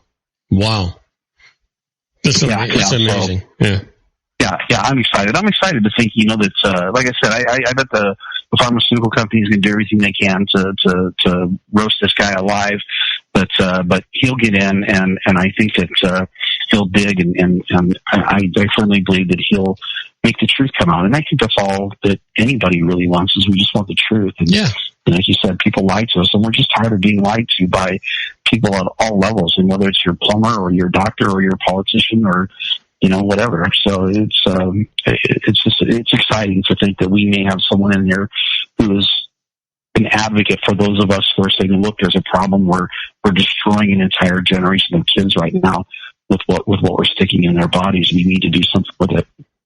Yeah. Yeah, the thing is, I can deal with the truth. I don't know how to respond to a lie, because when I do, I'm making the wrong response because I don't have the truth. Right, exactly. Yeah, you can respond to a lie, assuming it's the truth, but the response is going to be the wrong response because you're responding under false assumptions. Yeah, and there's a lot of people out there, even still to this day, that, oh my gosh, did you hear about those? Talking about people operating under false assumptions. Everything from the way they look at Trump to the whole election and Russia and on and on. But just a few days ago, there was 6 people killed on the freeway. I think it was in North California. They were out on the road, on the freeway, protesting the election. Still, to this day, I'm like, you guys are still protesting the Trump election? Well, not only that, they are so dumb that they're on the freeway. Yeah. You know, what they did was they blocked the freeway, and then when the traffic jammed up for a while, they said, okay, we'll let you guys go. And then they decided they wanted to do it again. They ran out into the freeway with a big moving truck coming. The guy slammed on his brakes. The truck slid sideways and hit 6 people. And of course, they're investigating the truck driver to see if he did it on purpose or not. But, you know, which I can't imagine. He said that he literally, like, he locked up his tires and the truck slid sideways. You know, I don't care how good of a truck driver you are. Nobody slams on the brakes and slides the truck sideways with the intent of killing people. Right. And, you know, and of course everyone's all upset that this guy ran over these 6 people. Not everybody. I'm not upset about it. A lot of people aren't. You know what? This is going to sound horrible because, I'm not upset about it either. You talk about stupid. You know, those are people that are taking away other people's rights, not only their right to utilize a freeway that their taxes paid for, but to utilize their rights to vote any way they choose. And they're actually stopping traffic for some people that might actually even agree with them. Yeah. And I actually read a report. I don't know how true it was, but actually read a report that the truck driver was actually a Clinton supporter. I don't know how true that was, but I did read that somewhere. But whether it's true or not, I don't know. Yeah. But yeah, and why would it be important? And why would it be important anyway? Yeah, it's not important at all. Yeah. You know, but the point, of course, is that like you said, what you said, they're not just making life difficult for Trump supporters, they're making life difficult for everybody. Yeah. And they're endangering themselves. They're making a dangerous situation for everybody else. And, yeah, I mean, it's sad for their family, feel bad for their families, and, you know, it sucks that they're dead, but they kind of brought this on themselves. You know, it's it's not something that they were pushed into. No one held a gun to their head. They weren't, you know, in the wrong place at the wrong time. They were. You know, Sean, you've got to know that if you run on the freeway in front of oncoming cars at 65 or 70 miles an hour, that there's a chance you could get hurt. Yeah. Yep. And 6 of them died. Yeah. That's incredible. So anyway, but I'm excited about this, and you know, the whole. You know, again, what we were talking about is true. Yeah. So you sent me some other cool articles. Let me see here. Well, you've only got 45 seconds to address it. Well, then which one do we want to talk about when we come back? You can lead into it though. Yeah. So when we come back, we'll get on this one because we can probably use this one the entire next segment. All right. It was called Diet Resolutions, and instead of resolution, it's an illusion. So Diet Resolutions you sent to me, and tips on how to lose weight and stick to your New Year's resolution. So let's talk about that because I think that's actually a really great topic, and we'll go over this article. It'll probably last us the entire next segment. All right. We're talking to our own Sean LaFave in the Geared for Wellness Corner. Poor guy happens to be in Wichita, Kansas, but you know he's smiling because the weather right now is 44 degrees and partly cloudy. It's a lot better than being knee deep in snow or bad weather. We'll be right back with Sean after these brief messages. Don't go away. Isn't it time to shine the spotlight on your expertise? The Interview, starring you. Here's your chance to capture 5 minutes of fame with The Interview. This isn't just any interview. This is your opportunity to showcase your expertise and position yourself as a trusted expert in a one-on-one video interview hosted by Robert Cardoza, host of the nationally syndicated show Robert Cardoza Live and powered by AHA Studios. What is it? A professionally recorded video for your use. Robert Cardoza interviews you on the set where he records his show. Professional interview showcases your expertise and value, shot in a state-of-the-art studio. And what's in it for you? Gain credibility as an expert, earn the trust of your target market, educate in a way that intrigues your audience, gain a powerful marketing tool that offers dozens of uses, website, video sharing sites, social media, email, DVDs, direct mail, lobby video, resumes, profile building, all that kind of stuff. Association with the nationally syndicated celebrity. That's right. And let's talk about AHA Studios. AHA is a strategic marketing firm that leverages the powerful in visual persuasion to help your business create powerful messages that connect with your target market. AHA ventures way beyond strategy, delivering the marketing collateral you need to start driving a new business through your doors. AHA has a full-service, in-house, state-of-the-art production studio to bring your messages to life using video. Discover how to make the interview work for you. Call 949-831-2222. That's 949-831-2222. AHA Image Studios Incorporated. Dr. Stephen Tidwell, Gentle Family Dentistry in a caring, personalized environment. Here at Dr. Tidwell's office, we are dedicated to helping you keep your teeth healthy. We are a state-of-the-art dental practice that still believes in traditional values, such as excellent customer service and individual attention.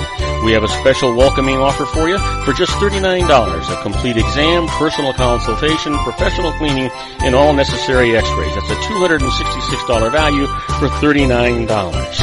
Dr. Tidwell has 2 convenient locations and experienced staff to provide you with professional care and personal attention that you deserve.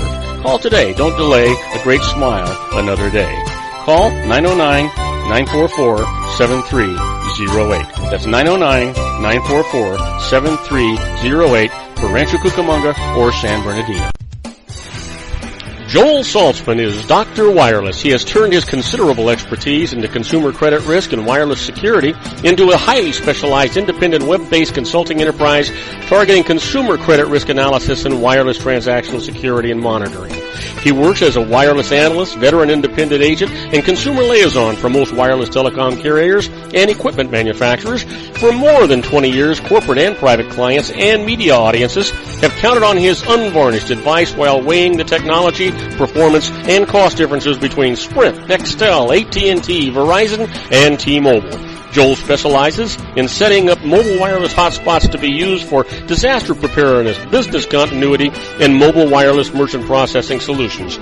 Call Dr. Wireless at 310-400-4900 or go to his webpage at drwireless.com. Again, call 310-400-4900 or his webpage at drwireless.com. You'll be glad you did. And now, back to our show.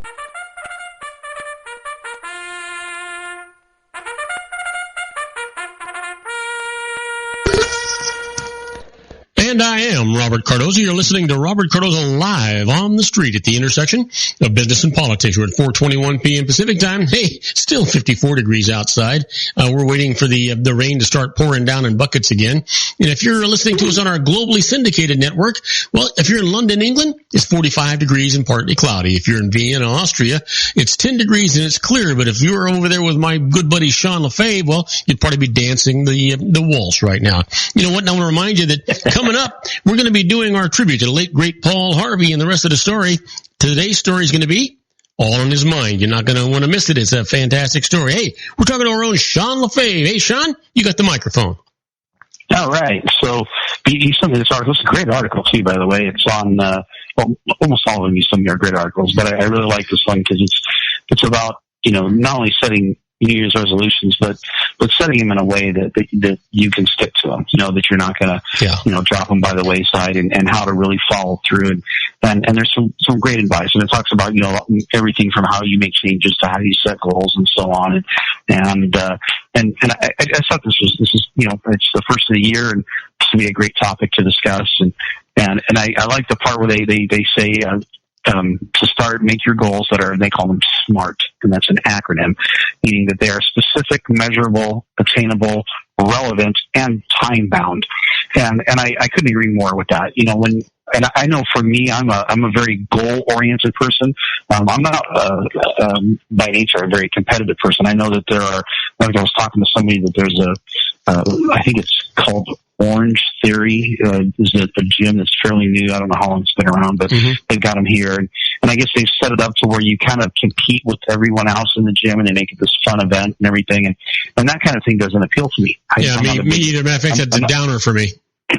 Yeah, I'm not a big competitive person. Now, I am a very goal-oriented person, and I agree with what they say here is, when you set a goal for yourself, it does need to be specific and measurable and attainable, and it's good to put a time limit on it.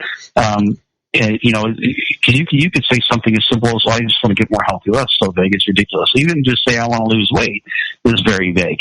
Okay, we'll go take a dump and you just lost weight. You're good. Yeah. You reached your goal, but even setting a goal with a number on it, like say, I want to lose 20 pounds. Well, now nobody's going to go out and do this, but I could go lose 20 pounds right now. I can go have my arm cut off, Well, yeah, but wait a minute. But you got to be reasonable, right? So the idea is you and I both could say to ourselves, I don't want to lose 20 pounds, but we could say to ourselves, we want to go out and lose 20 pounds and set up this whole system in motion so that we could lose that 20 pounds in a reasonable amount of time. Right, exactly. And I would say to myself, I want to lose 20 pounds of fat and reduce my waist size by, 2 or 3 inches or whatever the case, and I want to do it in the next 2 or 3 months. Yeah. I could lose 20 pounds. I remember the fastest weight loss I ever did, and I did it in a very healthy way, but I was super intentional about it. I lost 35 pounds in 6 weeks. That's a pretty fast weight loss, but I was very healthy in the way that I did it. But so to say I want to lose 20 pounds, you could probably say a month. 2 months is pretty realistic. 3 months is very realistic for anybody. But then you got to say what kind of weight I want to always say. I want to lose fat. I don't want to lose muscle. And a lot of people get caught up on the specific numbers. I would do these weight loss challenges with people, and we have this machine. It's a Tanita brand machine that we use, but they're a body composition machine. You stand on it, you hold these little pistol grips, and I think we've talked about this before. It runs a very light current. It's something you feel, but it runs a light current through your body, and it tells you what your lean mass is, what your water mass is, what your fat mass is, and it breaks it down into each leg, each arm, and your trunk. And so it tells you your body composition, and that's where you really want to focus on if you can. So where do you get tests like that? Yeah, there's a lot of places that have them. You can go to weight loss centers. A lot of natural health care practitioners will have them. I've even seen there are some gyms, especially gyms that are geared towards weight loss, will have them. You can actually buy them for your house if you want. You can get a cheaper one that maybe is not as accurate, but it's going to give you a general idea. And even if you don't, what I always tell people, I go, just get naked, stand in front of the mirror, and look at what you see. And if you like it, great. If you don't, then figure out how to change it. And that's really what it boils down to. Most people don't really care about the numbers. They care more about how they look in a bikini or in a pair of swim trunks or when they take their shirt off when they're working in the yard or whatever. And so I tell people focus on that more, because we would have people come in and I put them on this program and they come back a month later and they go, this program's not working. I go, well, why do you say that? And they go, well, I've only lost 2 pounds. Okay, you lost 2 pounds. And I said, well, so what have you been doing? Let's talk about it. They said, well, I'm doing everything you said. I'm doing the diet. I'm taking the supplements. I've been doing the exercising and on and on. And I said, okay, well, we put you on the Tanita machine. Let's go ahead and put you on it again, and we'll see what kind of progress you made. And so all of a sudden now, they did lose just 2 pounds, and that person was correct. However, the person lost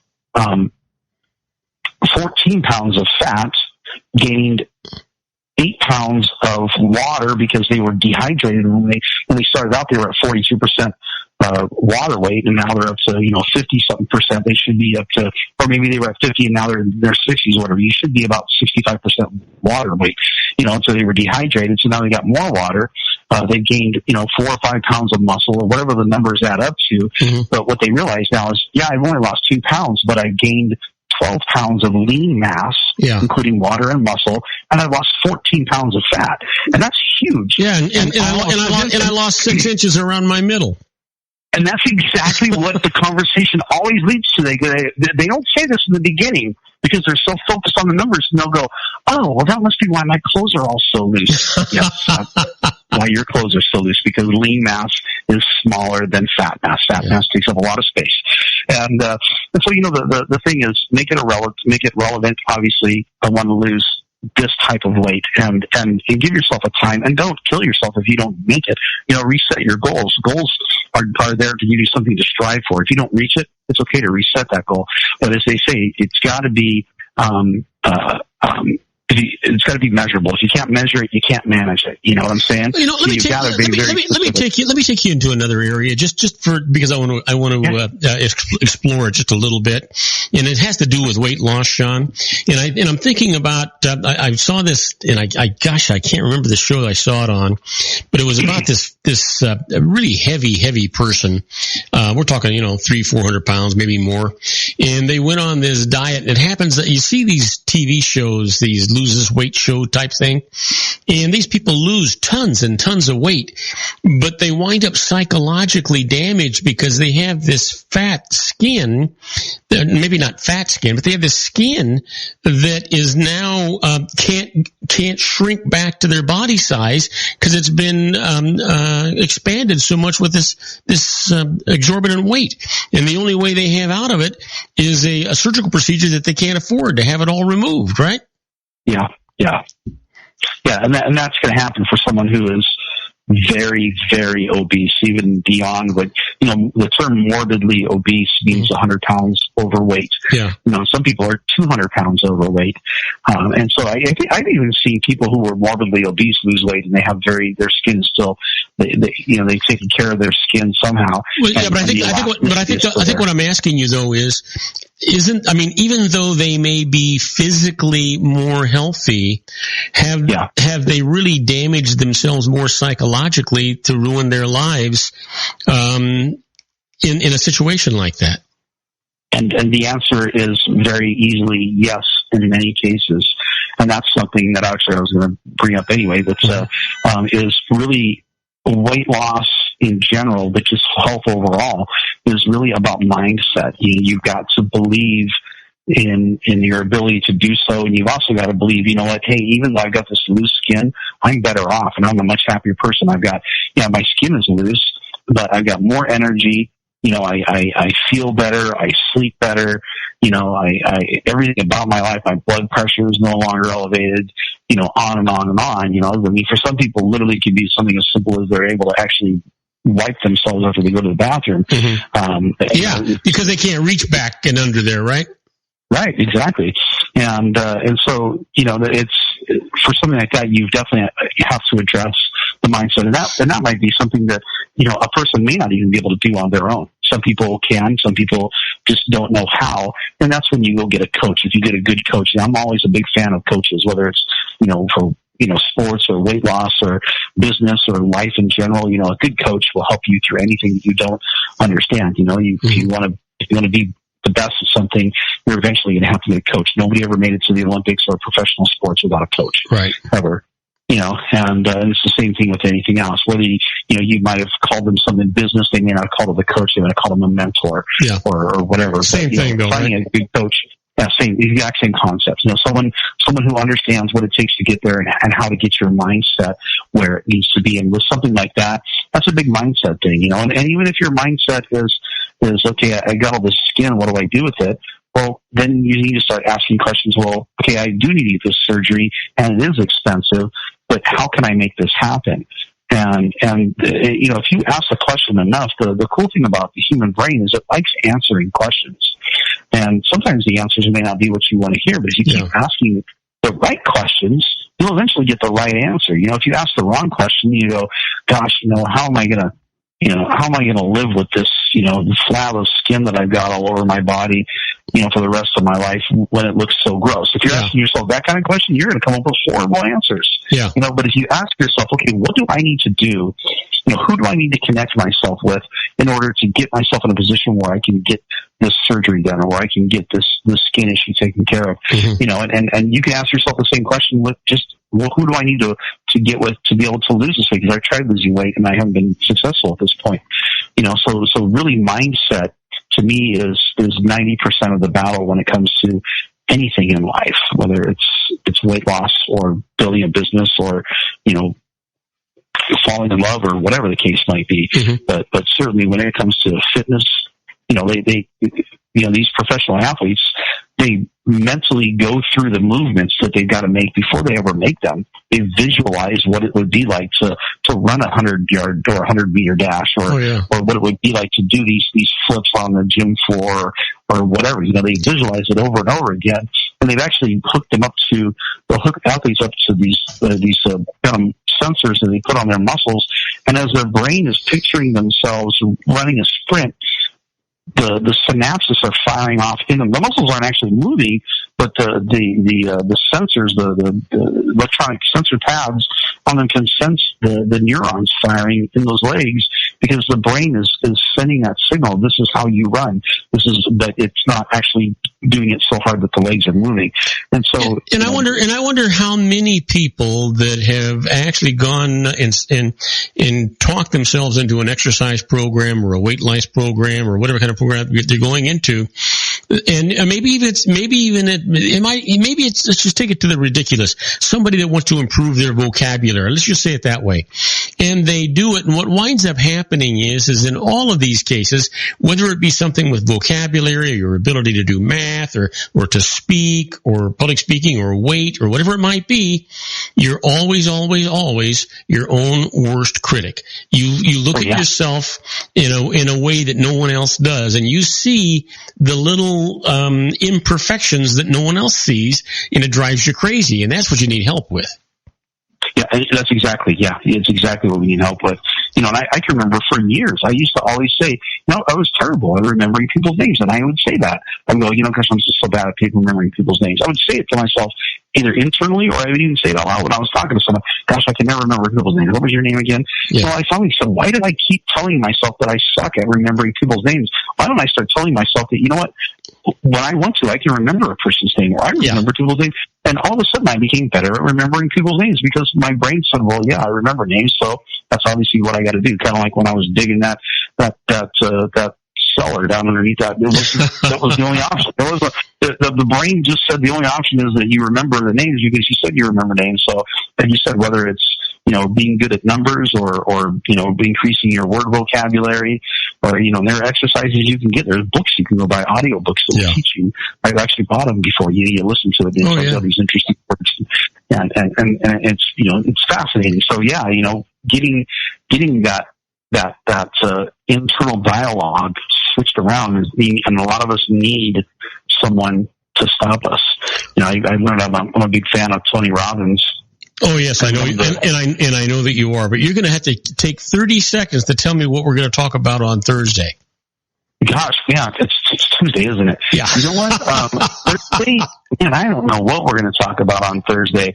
I want to start talking more about this whole detox program thing that we do, because I've been doing, I've just been getting more and more into it here lately. But maybe let's talk a little bit about what real detox is on Thursday. And then let's personalize it. I mean, instead of just being so sterile about it, let's personalize it and make it real easy for people to understand. Yeah, that's exactly what we'll do. That's perfect.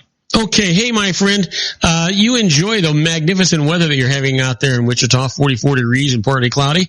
Enjoy the evening. I'm glad you had a wonderful birthday. I was hoping that you would. And, and I look forward to talk to you on Thursday.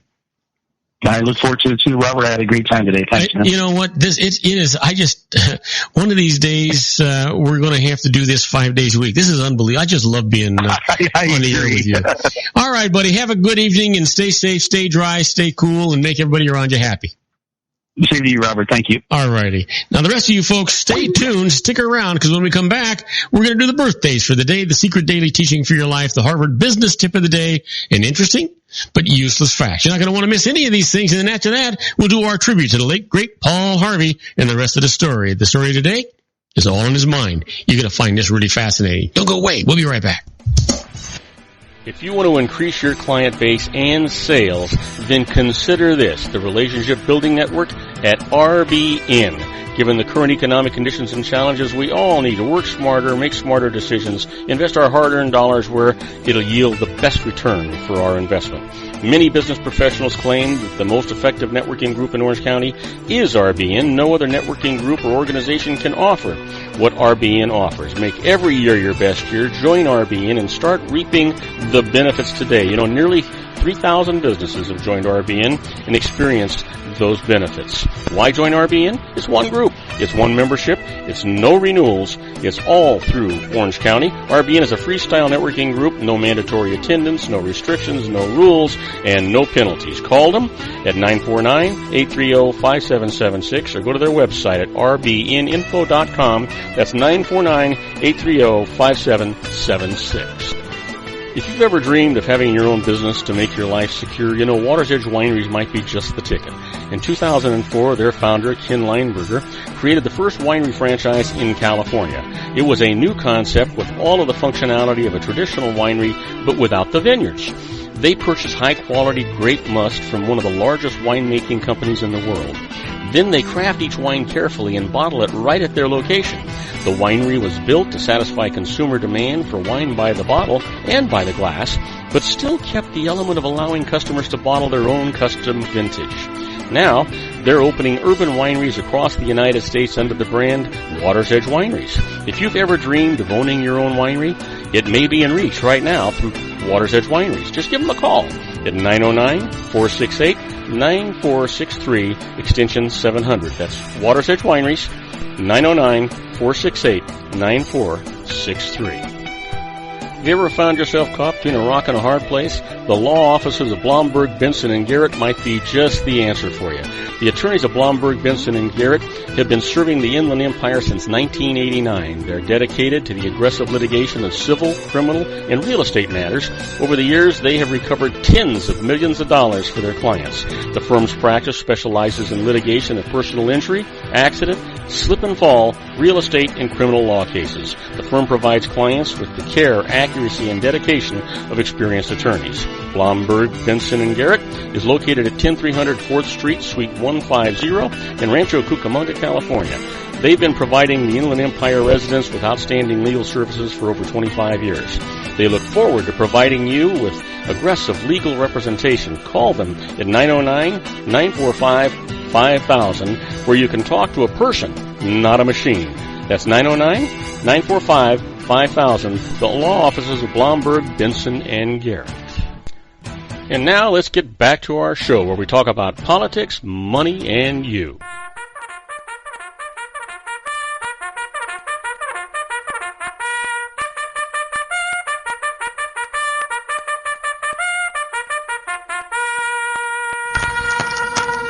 And I am Robert Cardoza. You're listening to Robert Cardoza live on the street at the intersection of business and politics. We're at 4:41 p.m. Pacific time, currently 55 degrees. Man, I can't believe that here in the heart of the Inland Empire in sunny Southern California. Actually, it's only going to be sunny a little bit longer.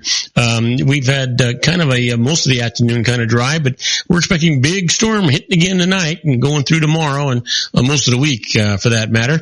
But if you're on our globally syndicated network and you happen to be in Madrid, Spain, well, it's 48 degrees and it's partly cloudy. And if you're in Tokyo, Japan, listening to our show, well, it's 44 degrees and it's clear and sunny. And Sydney, Australia is also clear and sunny at, get this, 97 degrees. Wow. You know what?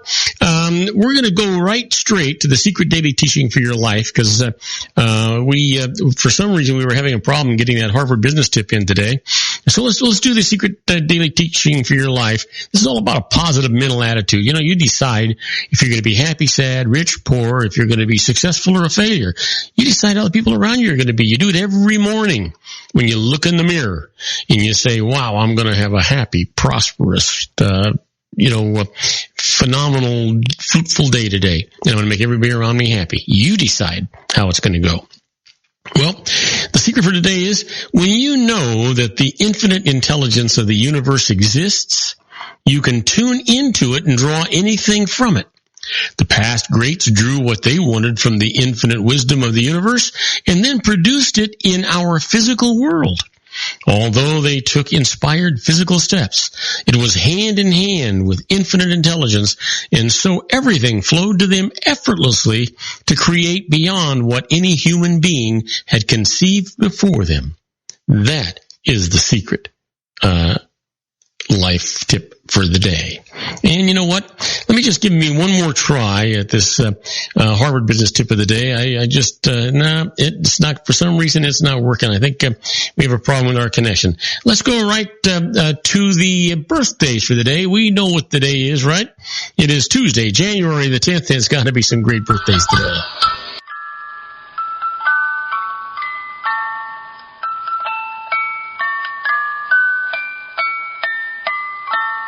Okay, so you know what? We've got some phenomenal birthdays to share with you today, so let's just get right to them. This first guy, God, I can remember watching him. He was so phenomenal. He was born in 1904, passed away in 1987, an actor best known for his portrayal of the Scarecrow in the film The Wizard of Oz. Man, what a dancer he was. Ray Bolger. Happy birthday. And here's somebody that most of you'll know. He was born in 1949, still with us. Two-time former world heavyweight boxing champion, Olympic gold medalist, and successful entrepreneur. Happy birthday, George Foreman. And then finally, born in 1974 as an actor and musician, best known for being half of the musical comedy duo Flight of the Conchords. Happy birthday, Jermaine Clement. Yeah, absolutely. So, you're wondering what happened today in history? Well, sit down in your easy chair, get yourself a cocktail, because I'm about to tell you what happened today in history.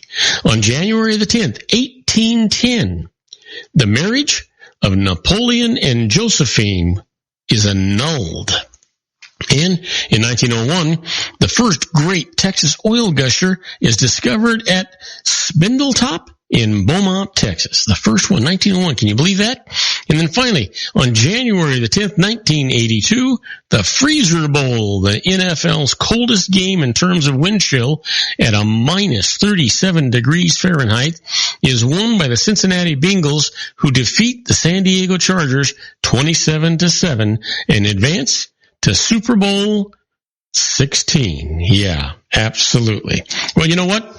Our quote for today comes from Jerry Garcia. Yeah, you know that Chunky Monkey made an ice cream named after Jerry. Well, Jerry says, constantly choosing the lesser of two evils is still choosing evil. Wow. Give that some thought. Is that profound or not? Well, you know what? Time for those interesting but useless facts. We've got a number of them, so let's get right to it. Did you know that in Tulsa, Oklahoma, it is against the law to open a soda bottle without the supervision of a licensed engineer? Can you believe that? Holy mackerel. But it's, goes to show you more times. For every law that a legislator creates, they need to take two of them off the books. This is ridiculous stuff, right? How about this? When Kellogg's Raisin brand first came out in 1942, they had a bunch of grapes instead of raisins next to the name of the cereal on the cereal box. Now, in 1966, Sunny, the happy smiling sun, came out, and that is when the grapes turned into raisins. Yeah, isn't that the truth? I don't know if that's the truth or not, but it sure sounds good. It makes a lot of sense anyway. You look it up. How about this? Did you know that wheat is the world's most widely cultivated plant? It's grown on every continent except Antarctica. Yeah, isn't that something? And in Maine, it is illegal to sell a car on Sunday unless it comes equipped with plumbing. Can you believe it? All right, let's give you another one here. Here's one for you. You know what? Never mind what you saw in the film, The Poseidon Adventure. The biggest wave on record, reported by a reliable source, was estimated to have attained a height of 112 feet.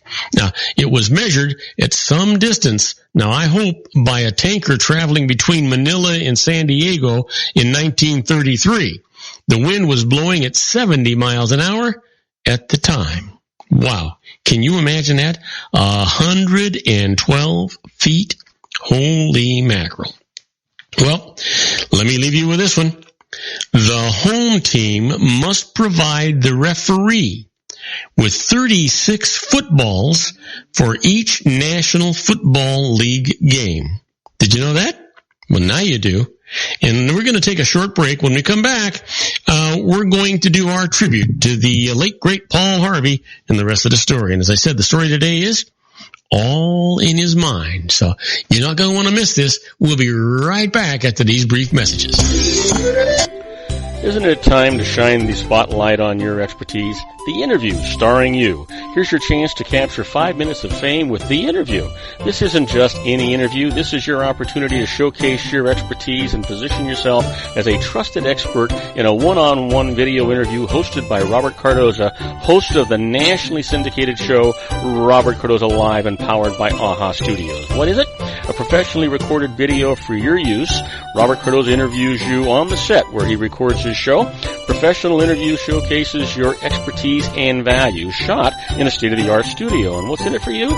Gain credibility as an expert, earn the trust of your target market, educate in a way that intrigues your audience, gain a powerful marketing tool that offers dozens of uses, website, video sharing sites, social media, email, DVDs, direct mail, lobby video, resumes, profile building, all that kind of stuff. Association with the nationally syndicated celebrity. That's right. And let's talk about AHA Studios. AHA is a strategic marketing firm that leverages the powerful and visual persuasion to help your business create powerful messages that connect with your target market. AHA ventures way beyond strategy, delivering the marketing collateral you need to start driving a new business through your doors. AHA has a full-service, in-house, state-of-the-art production studio to bring your messages to life using video. Discover how to make The Interview work for you. Call 949-831-2222. That's 949-831-2222. AHA Image Studios, Incorporated. Dr. Stephen Tidwell, Gentle Family Dentistry in a caring, personalized environment. Here at Dr. Tidwell's office, we are dedicated to helping you keep your teeth healthy. We are a state-of-the-art dental practice that still believes in traditional values, such as excellent customer service and individual attention. We have a special welcoming offer for you for just $39, a complete exam, personal consultation, professional cleaning, and all necessary x-rays. That's a $266 value for $39. Dr. Tidwell has 2 convenient locations and experienced staff to provide you with professional care and personal attention that you deserve. Call today. Don't delay. A great smile another day. Call 909-944-7308. That's 909-944-7308 for Rancho Cucamonga or San Bernardino. Joel Saltzman is Dr. Wireless. He has turned his considerable expertise into consumer credit risk and wireless security into a highly specialized independent web-based consulting enterprise targeting consumer credit risk analysis and wireless transactional security and monitoring. He works as a wireless analyst, veteran independent agent, and consumer liaison for most wireless telecom carriers and equipment manufacturers. For more than 20 years, corporate and private clients and media audiences have counted on his unvarnished advice while weighing the technology, performance, and cost differences between Sprint, Nextel, AT&T, Verizon, and T-Mobile. Joel specializes in setting up mobile wireless hotspots to be used for disaster preparedness, business continuity, and mobile wireless merchant processing solutions. Call Dr. Wireless at 310-400-4900 or go to his webpage at drwireless.com. Again, call 310-400-4900 or his webpage at drwireless.com. You'll be glad you did. And now, back to our show.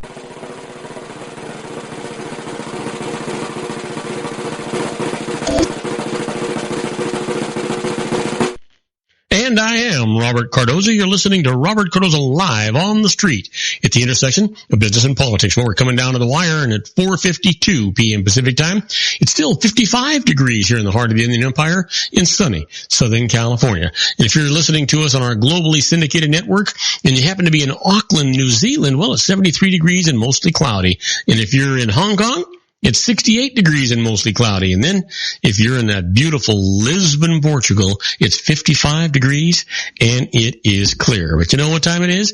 It is time for our tribute to the late, great Paul Harvey and the rest of the story.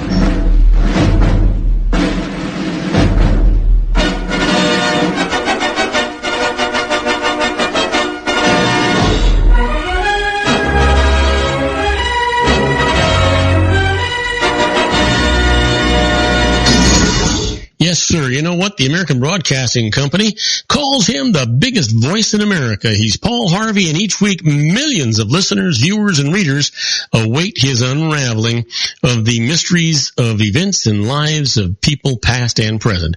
He was heard on over 1,400 radio stations, seen on 110 television stations, and read in 300 newspapers. The rest of the story has for years been exploring the byways of history with revelations that are intriguing, amusing, and surprising.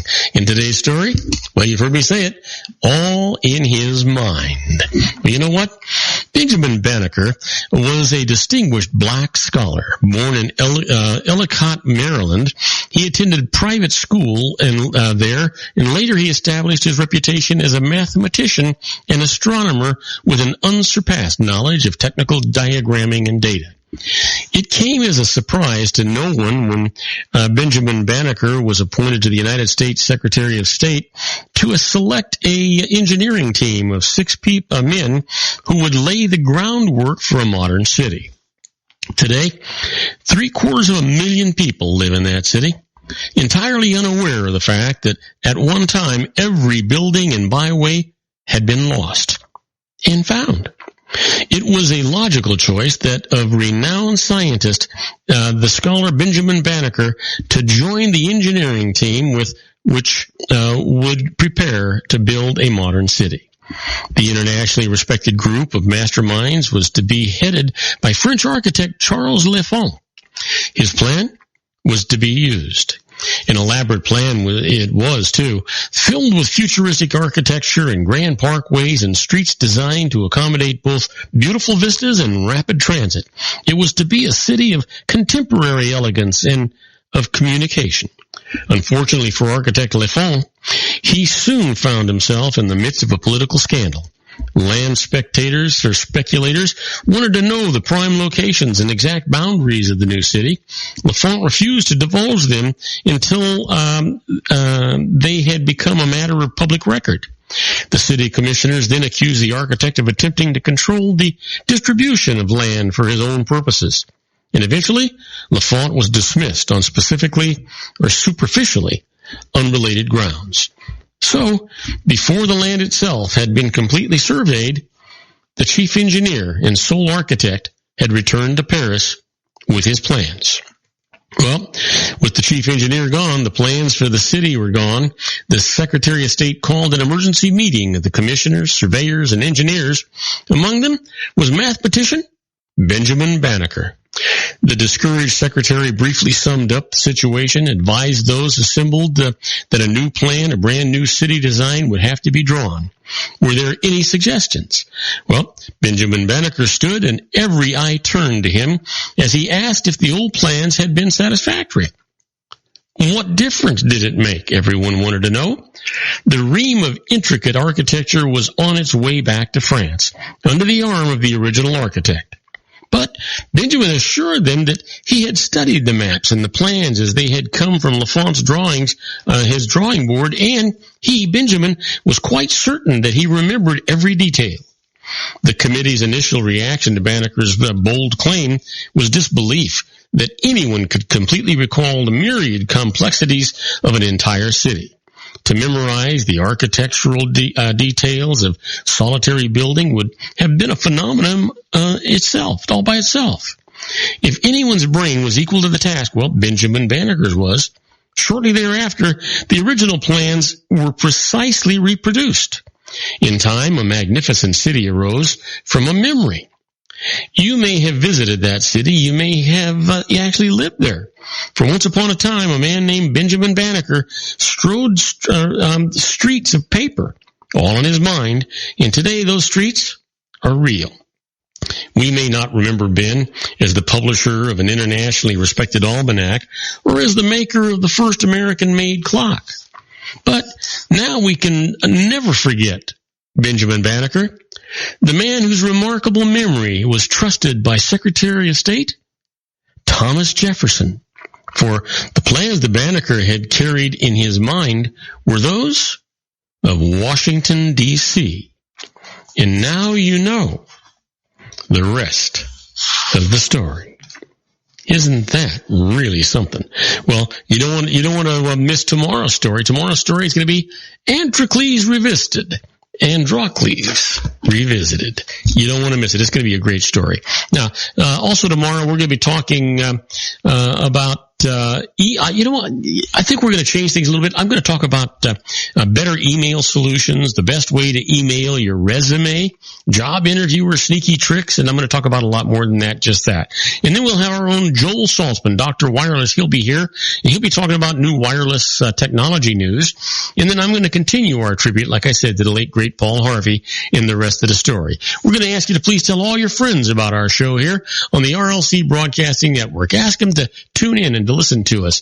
They'll be glad they did, you'll be glad you did, and I'll be glad you did. And don't forget, go to your app store, get our app. It's absolutely free. Then you can listen to us anytime you want, 24 hours a day, 7 days a week, or even live if we're broadcasting live like we are right now. That's our show for today. Beginning today, treat everyone you meet as if they were going to be dead by midnight. Extend them all the care, kindness, and understanding that you can muster. Your life will never be the same again. So many of our dreams at first seem impossible, then they seem improbable, and then when we summon the will, they soon become inevitable. You know, the real secret of happiness is to make others believe that they're the cause of it. Robert Cardoza Live is brought to you by blogtalkradio.com every Monday through Friday from 4 p.m. to 6 p.m. Pacific Time. Now, go out and make it a great day. Your host has been Robert Cardoza, the technical advisor, Matchstick Digital, and your executive producer, also Robert Cardoza.